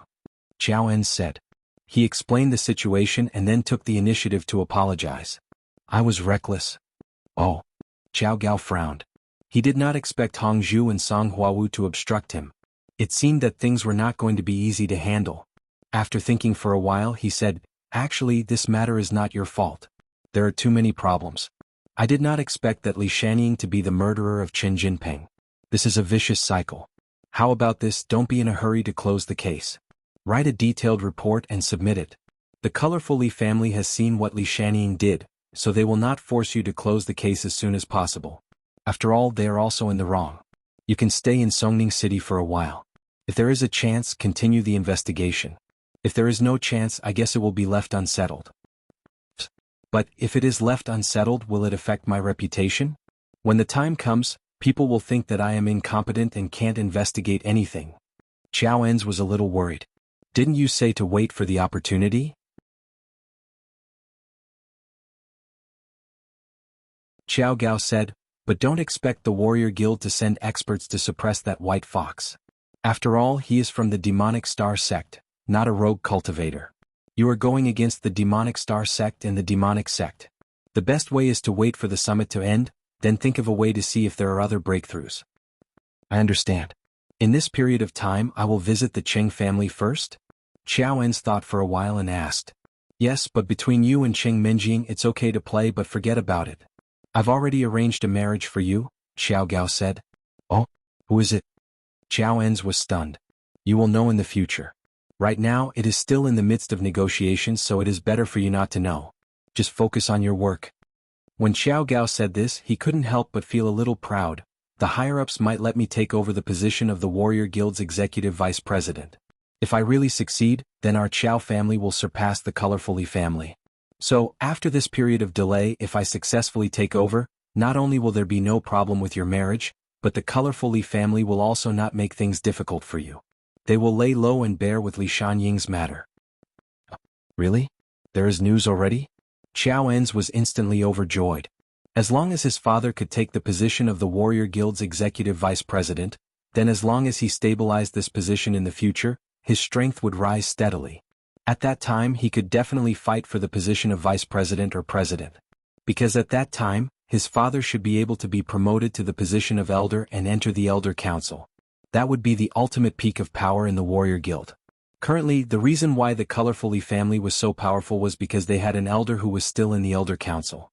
However, it was said that because he had been injured in his early years, his health was not particularly good.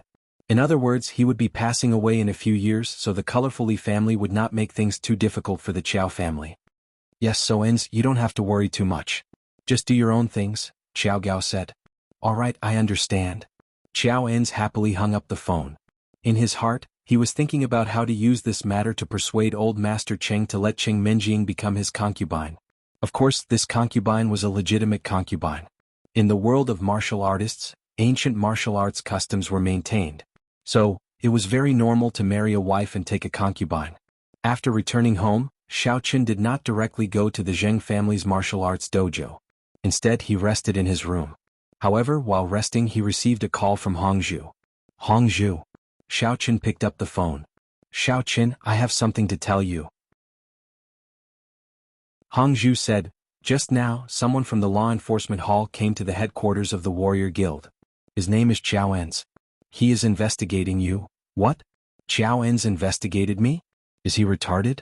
He is my former classmate. Why would he investigate me? Xiaoqun was a little puzzled. This person clearly knew his background, so why would he investigate him? Did he have amnesia or something? He is your classmate? Hongzhu was suddenly stunned. It can't be so coincidental, right? What I mean is that he is investigating your other identity, the White Fox, not Xiaoqun's identity.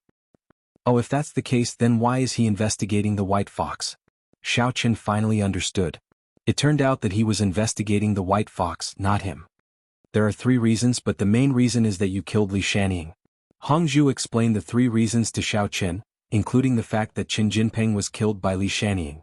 This surname Qin doesn't know how to thank me for avenging Qin Jinping, and even tried to frame me. He deserves to be suspended. After listening, Xiaoqun could not help but say, then, did Xiao Enz give up just like that? I don't know, but there is no point in continuing to investigate, unless he sends experts to take coercive measures against you, but it should not be possible. Hongzhu said, he doesn't have the ability or the need to do so. Oh, I was wondering why this person suddenly appeared in Songning City. So, he came because of me.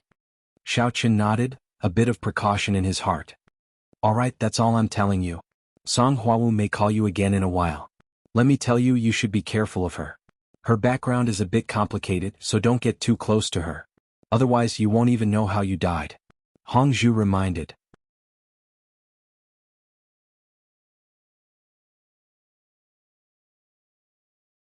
Chapter 382. Isn't your background even more complicated? The little princess of the Hong Chamber of Commerce? Xiaoqun said. Which one of you isn't complicated? You know? Did Yi Baiye tell you? Hong Zhu was taken aback for a moment before guessing. I'm fine. You can pursue me as you please. I'm single right now. Forget it.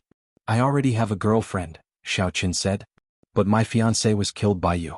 Shouldn't you compensate me a little? Hong Zhu suddenly countered with a question. Your fiancé? Oh. Xiaoqin was slightly taken aback. What a mess. Your fiancé is Li Shaning? Or Leng Youxiang? He had only killed 2 people recently and one of them was related to Hong Zhu? But Hong Zhu didn't seem to care about it. Why would he inform him? Li Shandiao, also known as Li Shanpao, Hong Zhu said. Do you remember now? Tim. Xiaoqin finally remembered. He had heard that Li Shanpao had a very powerful fiancée, but he hadn't met her and thought that it was fine. He didn't expect it to be Hong Zhu. His family is so weak. You are the princess of the Hong Chamber of Commerce. Why did you marry him? It was decided when the colorful Li family was at its peak. At that time, the leader of the colorful Li family was the president of the Warrior Guild, who is also one of the current elders of the Elders Guild. But he's about to die, Hong Zhu said. Besides, the Xiao family is so weak. Why did you get engaged to the Qing family? There must be some historical reason. Oh. Xiaoqin nodded. He suddenly thought of something. That night the female assassin was you? It was me. Xiaoqin did not expect Hong Zhu to admit to it so straightforwardly. Originally I was thinking that even if I, Hong Zhu, do not like it, my fiancé cannot be casually killed by others. So I came to you to test things out. And then I found out that I did something good for you. Xiaoqin suddenly realized that he seemed to have become the fiancé killer. Stealing other people's fiancés. Li Shanpao and Li Shaning were like that and so were Qin Jingquan and Qin Jinping. Good my ass, shouldn't you compensate me a little? Hong Zhu said. How are you going to compensate me? I can't compensate you with me, Xiaoqin said. In your dreams. If you marry me, your status in the Hong family's Chamber of Commerce will rise exponentially. If our Hong family works hard, you will be able to become the president of the Warrior Guild. Hong Zhu curled his lips. You still haven't reached my standards. Work hard and let me see. Forget it. I'll work hard to help you make money, Xiaoqin said. That's exactly what I mean. If you help me earn some money, we'll be even. Hong Zhu said with a nod. After hanging up the phone, Xiaoqin was about to pack up and head to the Zheng family martial arts dojo when his phone rang again. It was Song Huo. With a wry smile, Xiaoqin picked up the phone. Song Hua Wu, what's up?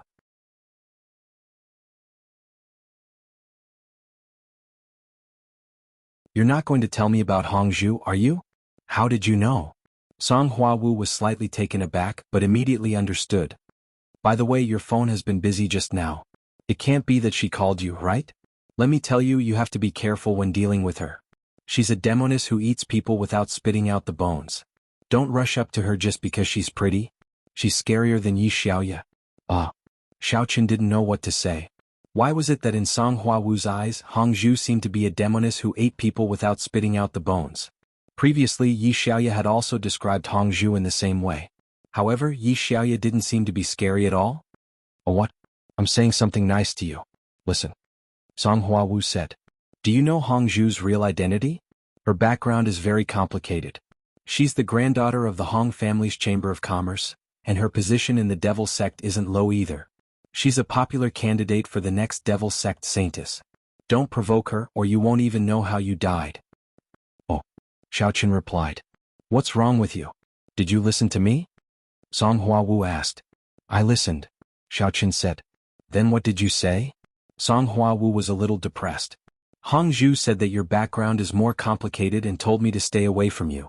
Who should I listen to? Xiaoqin said with a bitter smile. Her? She's lying to you. I don't have any background. I'm just the deputy leader of Team C, Song Hua Wu said. I don't have a shocking background like her. That's why I'm not going to listen to anyone. That's it, Xiaoqin said. Do whatever you want. However, you have to pay attention to that Xiaoans. Hong Zhu should have already told you, right? I know this person. His father has a high position in the Warrior Guild. I'm afraid he won't let this go. Song Hua Wu reminded him. After you attend the summit, disappear for a while. Don't let anyone get hold of you. I understand. Xiaoqin nodded. The Warrior Guild still cares about this kind of thing? Do they have nothing better to do? It's just that Li Shaning's background is more powerful. In short, it's not a big mistake to be careful. Song Hua Wu said. Okay, I understand. Xiaoqin responded. However, he was not too worried. At most, the identity of White Fox would remain silent for a while. After hanging up the phone, Xiaoqin drank the decocted medicinal liquid and trained for a while. After the medicinal effect had taken effect, he bid farewell to the eldest miss and went to the Zheng family dojo. Today was also the last day of the Songning summit. Xiaoqin sat in his previous seat. Yi Xiaoya also arrived at this time. Hey, you went out early in the morning. Why are you only back now? Yi Xiaoya asked. Something came up. How was it today? Did anyone cause trouble for you at the summit? Xiaoqin asked. He was afraid that Ling Youxiang's accomplices would cause trouble for Yi Xiaoya. Not really. Besides, I was in my room the whole day. Who would cause trouble for me? Yi Xiaoya said. You didn't cause trouble again, did you? Not really. It's just that the warrior guild has investigated me for killing Li Shanin yesterday. Xiaoqin said. Why should I? Yi Xiaoya asked back. One of Li Shanin's elders is from the warrior guild headquarters. Anyway, the relationship is a little messy, but it doesn't matter. Xiaoqin shook his head. For the time being, there's nothing to worry about. Song Hua Wu blocked him. Oh. Yi Xiaoya nodded. After the summit, hide for a while. Appear again when the limelight is over. I think so too. After the summit, I plan to seize the time to practice for a while. Can I find you? Xiaoqin asked. Yi Xiaoya glared at Xiaoqin. Naturally, she knew what he was thinking. But the matter of dual cultivation was also very beneficial to Yi Xiaoya. It was just that it was a little awkward for the two of them to practice together. Especially Yi Xiaoya's mental cultivation method was of the fire attribute. If she practiced the mental cultivation method too fast, it would cause her clothes to spontaneously burn. At that time, Xiaoqin would take advantage of her eyes. But thinking about it, it was not the first time that he saw it, so Yi Xiaoya said, We'll talk about it when the time comes. The competition of the summit began. The rules were the same as yesterday, and the challengers were randomly selected. After several rounds of competition, Yi Xiaoya entered the arena. Her opponent was a warrior of the Tang family of Zhenwu who was at the peak of level 5 internal force strength. He was from the Tang family of Zhenwu, which was the main family of Tang's family. If Yi Xiaoya fought with the martial artist of the Tang family at the peak of the 5th level, the victory would be 50-50. But now, after the dual cultivation with Xiaoqin, Yi Xiaoya had reached the strength of the devil cultivator at the 6th level of internal force. She could easily suppress her opponent. Sure enough, Yi Xiaoya won the final victory. In fact, there was no suspense. After Yi Xiaoya came back, Xiaoqin congratulated her. Are you praising me or insulting me? I'm not proud of defeating a martial artist at the peak of the 5th level of internal force. Yi Xiaoya smiled helplessly and said, It's all thanks to my breakthrough. Otherwise it's hard to say who would be the winner. Xiaoqin nodded. The rules of the competition were not very reasonable. But in the world of martial artists, there was no such thing as fair and reasonable. The next match, challenger number 17, representing the Devil Sect, White Fox, versus challenger number 2, Yu Danding. Whoosh, the audience was in an uproar. They hadn't expected the White Fox to fight again. At this time, everyone remembered that the White Fox's 2 matches yesterday were arranged battles and not randomly drawn by the officials. And now, the White Fox's opponent was the second strongest of the summit, Yu Danding. In the eyes of these people, this battle would definitely be very exciting. After all, the White Fox's skills were so powerful yesterday. Even Li Shanin and Ling Youxiang had died at the hands of the White Fox. Today it would still be a battle between experts. If White Fox's opponent was a 5th level inner force martial artist, or if Yu Danding's opponent was a 5th level inner force martial artist, there would be no meaning in this match because there was no suspense in the outcome. But now, everyone was full of anticipation. Xiaoqin was also a little surprised. He did not expect to face Yu Danding, but he still got up and jumped into the arena. On the other side, Yu Danding also walked into the arena. He was a person who looked similar to Yu Xiaochuan. After he came up, his eyes were fixed on Xiaoqin. A moment later, to everyone's surprise, Yu Danding said, I admit defeat. Everyone below the ring was stunned, including Xiaoqin himself. He had not expected Yu Danding to admit defeat right away. Furthermore, he had done it so cleanly and decisively. He had not even tested it before spitting out those 3 words. In fact, Yu Danding had his own considerations. Like Li Shanin and Ling Youxiang, he was a person of status. He was the most likely person to become the leader of the martial arts world in the next few decades. The leader of the righteous sects was called the leader of the martial arts world. His status was equivalent to the leader of the Devil sect, so Yu Danding would not risk his life.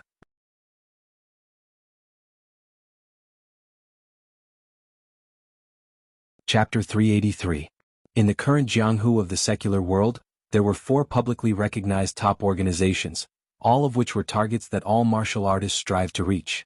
There were the leaders of the martial arts world of the orthodox sects, the leader of the demonic sects, the president of the warrior guild, and the president of the Hong Chamber of Commerce. Of course, the last one was hereditary and outsiders had no chance. However, they were recognized as the 4 most powerful people in Wulin. Of course, the Supernatural Investigation Bureau was also very powerful, and they even governed all the martial artists in the secular world. However, this organization was an official organization, and they rarely participated in the fights of the martial arts world. They would only take action when one side violated the rules. Therefore, when Li Shanying and Leng Youxiang died at the hands of the White Fox last night, Yu Danding secretly prayed that he would not run into an opponent like the White Fox. However, he did not expect his luck to be so good today. The more he did not want to run into an opponent, the more he ran into one. However, he quickly made a decision, and that was to admit defeat. He could not see through White Fox. Although his strength might be similar to his, at the peak of Stage 8 inner force, it was a fact that he was stronger than Leng Youxiang. Yu Danding knew that he was no match for Leng Youxiang, so he was even less of a match for White Fox. Therefore he chose to admit defeat cleanly. "Thank you for letting me win." Xiaoqin instantly understood the reason and secretly thanked his luck. Otherwise, even if he could have won, it would not have been easy. After all, his strength was similar to Yu Danding's. If he wanted to win, he would probably have had to use some of the techniques of a cultivator. In this match, challenger number 2, Yu Danding, admitted defeat, so challenger number 17, White Fox, wins. Elder Su announced. He was the happiest. The demonic sects were powerful and he also felt proud. Based on the current development, the demonic sects were undoubtedly going to win. Xiaoqin raised his hands and accepted the cheers of the victors below the stage. Although this victory had come too easily, on second thought, it was also because he had revealed his strength yesterday that he could win so easily today. Shen Jingshuan's mood was a little complicated.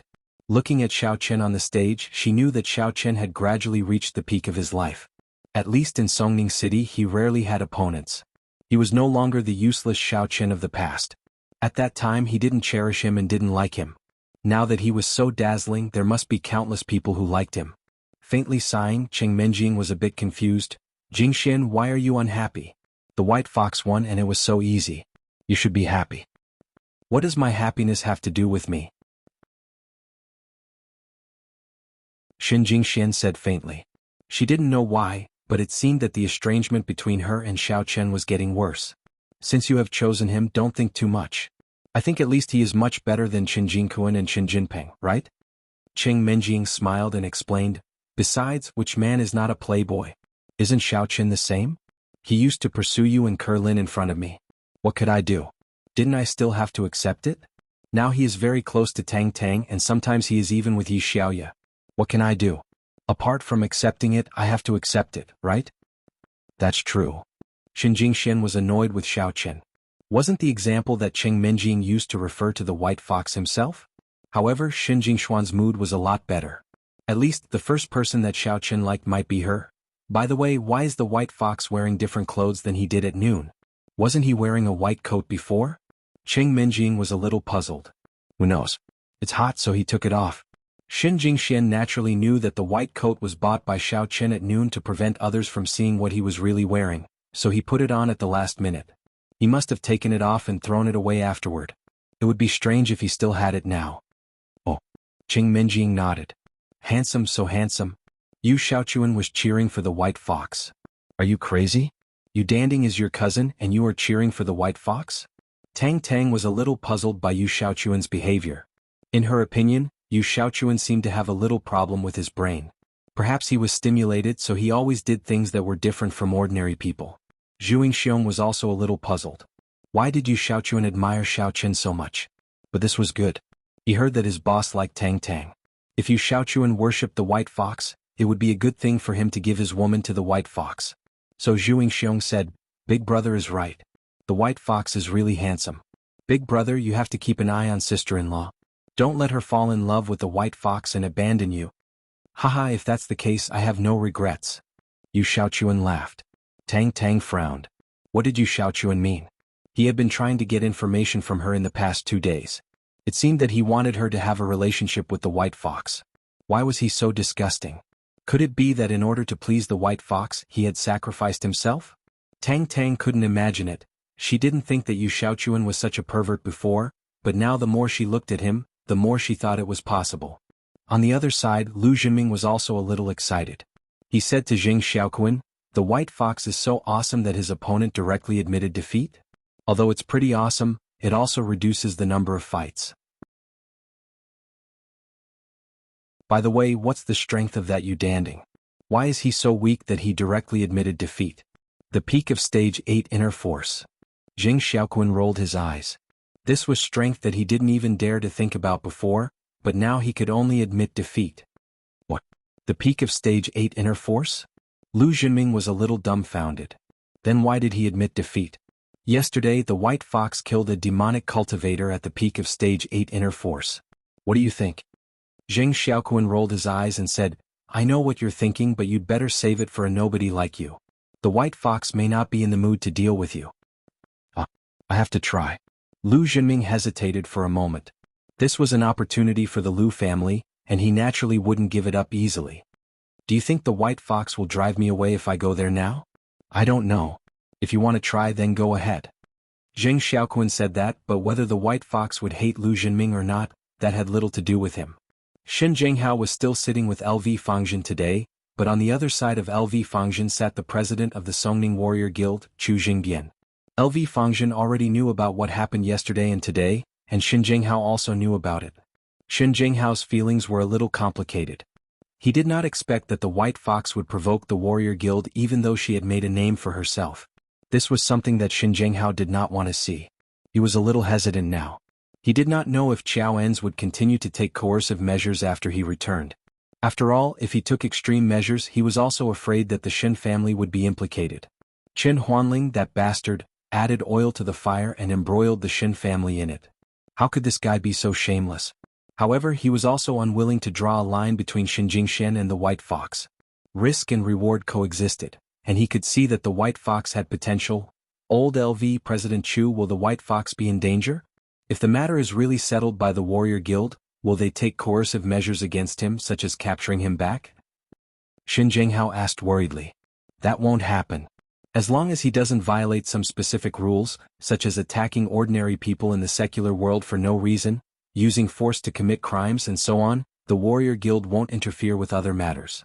For such controversial matters, unless the White Fox's sect agrees, they won't dare to touch the people of the demonic star sect, President Chu explained. President Chu was a neutral person. Although he was promoted by Qiao En's father, he wouldn't offend others for the sake of Qiao Gao, especially a person with a strong background like the White Fox. Today he vaguely felt that there was a deeper meaning behind LV Fangjin asking him to sit beside him. It was also a warning. Given LV Fangjin's status, it was abnormal for him to sit with Xin Jinghao. All of this showed that LV Fangjin and the White Fox knew each other and supported the White Fox. This way, no matter how stupid Chu Jingbian was, he would know that he wouldn't be too involved in the White Fox's matters. I see. That's a relief. Xin Jinghao heaved a sigh of relief.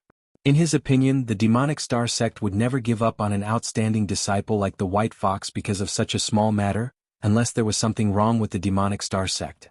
President Chu, are you free later? How about the three of us have a meal together tonight? That's not a problem for me, but it depends on old man Lu's schedule. Chu Jingbian didn't dare to be careless in front of LV Fangjin. LV Fangjin was a person of great status while he was just a junior. Sure, let's have a simple meal then. LV Fangjin nodded. He had always been supporting the White Fox. Otherwise he wouldn't have gone to a meal just because someone invited him. Xin Jinghao was overjoyed. He had never thought that one day he would have a meal with the two big shots, Chu Jingbian and LV Fangjin. Otherwise he wouldn't have married into the Chen family. Wasn't it because of Qin Huanling's position as the vice president? Now LV Fangjin, who was even more powerful, could eat at the same table. Even if LV Fangjin didn't directly help him, he could still brag about this matter. Lu Jinming waited for the White Fox to leave the arena before he tiptoed over to the White Fox and Yi Xiaoye's seats. White Fox hero. Oh, Lu Jinming. What's the matter? Xiao Qin glanced at Lu Jinming and asked.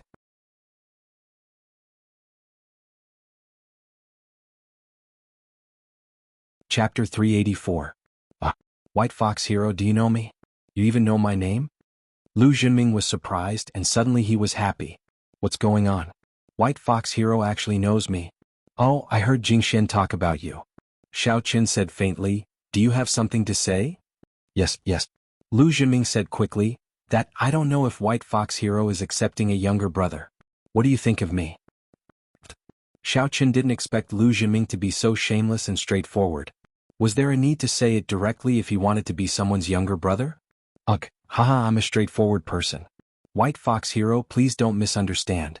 I really want to be your younger brother because I admire you so much. I think you are my idol. Lu Jinming said in a disgusting manner. Oh, but I heard that you seem to have a boss in school named Xiao Qin? Xiao Qin asked. Hey. Lu Jinming was shocked. This White Fox Hero seems to know everything? He actually knows about my school? But thinking about it, White Fox Hero was Xin Jingshuan's boyfriend. Xin Jingxian and Qing Menjing were like one person. Xin Jingxian would naturally mention Qing Menjing's ex-fiancé, Xiao Qin. Therefore, it wasn't surprising that White Fox Hero knew about these things. But he still quickly denied it. That was actually just a joke. It's fake. How can I casually recognize a boss? After all, I'm also a member of the Songning Lu family. Only a heroic person like White Fox Hero can be my boss. Oh, Xiao Qin is my little brother. Originally, I thought you were his little brother. In that case, you're barely my little brother. Since it's just a joke, don't be an eyesore here. Hurry up and scram, Xiao Qin said with a sneer. Quack. Lu Jinming was shocked again. What? Xiao Qin is Hero White Fox's little brother? When did that happen? F***, I misunderstood, so I hurriedly said, no, what I mean is Xiao Qin is indeed my boss, but he seems to think that it's just a joke, so he doesn't take it seriously, but I am serious. Xiao Qin nodded. I see. Then, do I count as your little brother now? Lu Jinming waited for a long time, but he didn't see Xiao Qin say anything. He just said that he understood. What did that mean? He was a little annoyed at himself for talking too much. Since the White Fox swordsman had already investigated, why didn't he tell the truth? He was now in a very passive position. Follow Xiao Qin for a period of time. I'll see how you perform. If you perform well, I'll take you in, Xiao Qin said calmly. Okay. Then I'll go back now. Boss White Fox, I'll leave first. Lu Jinming was very excited. It seemed that White Fox had finally relented, which meant that he still had hope. After Lu Jinming left, Yi Xiaoya was a little puzzled. You know Xiao Qin? Yes, you know him too? Xiao Qin asked calmly. And he lives with me in a villa. As Yi Xiaoya said this, she suddenly thought of something. Oh yes, since that person taught you the dark flame palm, then it's not too strange that you know Xiao Qin. Xiao Qin didn't understand what Yi Xiaoya was talking about, but he didn't want to ask in detail. He was afraid that the fact that he was Xiao Qin would be exposed, so he could only reply, that's good. When the time comes, I'll find you for dual cultivation and ask him to help. Don't. Yi Xiaoya was shocked. It's better not to let him know. What's wrong? Xiao Qin couldn't help but be stunned. Nothing. Yi Xiaoya shook her head as if she was somewhat conflicted. What's going on? You seem to be hiding something from me? Xiao Qin asked curiously. Everyone has a little secret. Don't ask. Yi Xiaoya hesitated and said, White Fox, it's impossible for anything to happen between you and me, so don't have any illusions about me. If we cultivate together, then we cultivate together. Whatever you see, you have to forget it. Do you understand? Otherwise, it's not good for you and me. That's how it is. Xiao Qin nodded. And I also have a girlfriend, so it's all misunderstood. Whether it's a misunderstanding or not, that's your business. I don't care, but you have to remember what I said to you. Yi Xiaoya reminded. Okay. Xiao Qin agreed readily. At the Righteous and Demonic Songning Summit, the normal challenge competition had ended. Next was the challenge segment. As the saying goes, take revenge if you have a grudge. Everyone had the chance to challenge others. Xiao Qin and Yi Xiaoya were both sitting in the challenge area. Xiao Qin had already challenged others yesterday, but Yi Xiaoya didn't have anyone to challenge. In fact, there were very few people who actually challenged others. Only a few of them went on stage in succession. These people's strength was about the same. Perhaps there were some small conflicts before, but very soon no one challenged again. In fact, these contestants who came to participate in the challenge rarely had any deep hatred. The people who had deep hatred were their elders. Many of them didn't know each other, so there was no need to challenge them. This time, the Songning Righteous and Demonic Summit was very successful. No one challenged again, and Elder Wang came out to preside over the closing work of the summit. However, I hope that after the summit ends, everyone will put aside their personal grievances in the competition. This is jointly supervised by the Hong Chamber of Commerce and the Supernatural Investigation Bureau. I don't want anyone to violate it. Because at the end of the summit, I gave you a chance to challenge each other. If you didn't, then you can't challenge each other privately afterwards. In fact, what Elder Wang said was basically nonsense. For example, Li Shanying and Ling Youxiang, who were killed by Xiao Chen, were dead. How could they challenge each other? In other words, those who were not as strong as others would lose no matter how they challenged them. If they had to add points, who would dare to challenge them? After the event, they would find a stronger fellow sect member to take revenge. Only then would they have a chance to take down the other party.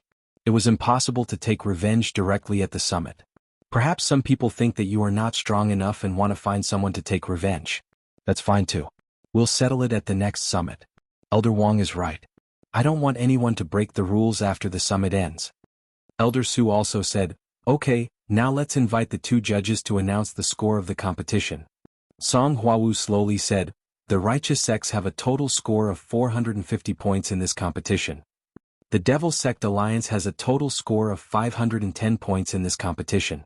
Hong Zhu also said, "According to the scores of both parties, the Devil Sect Alliance is the winner this time." Cheers instantly came from below the stage. These people were all devil cultivators.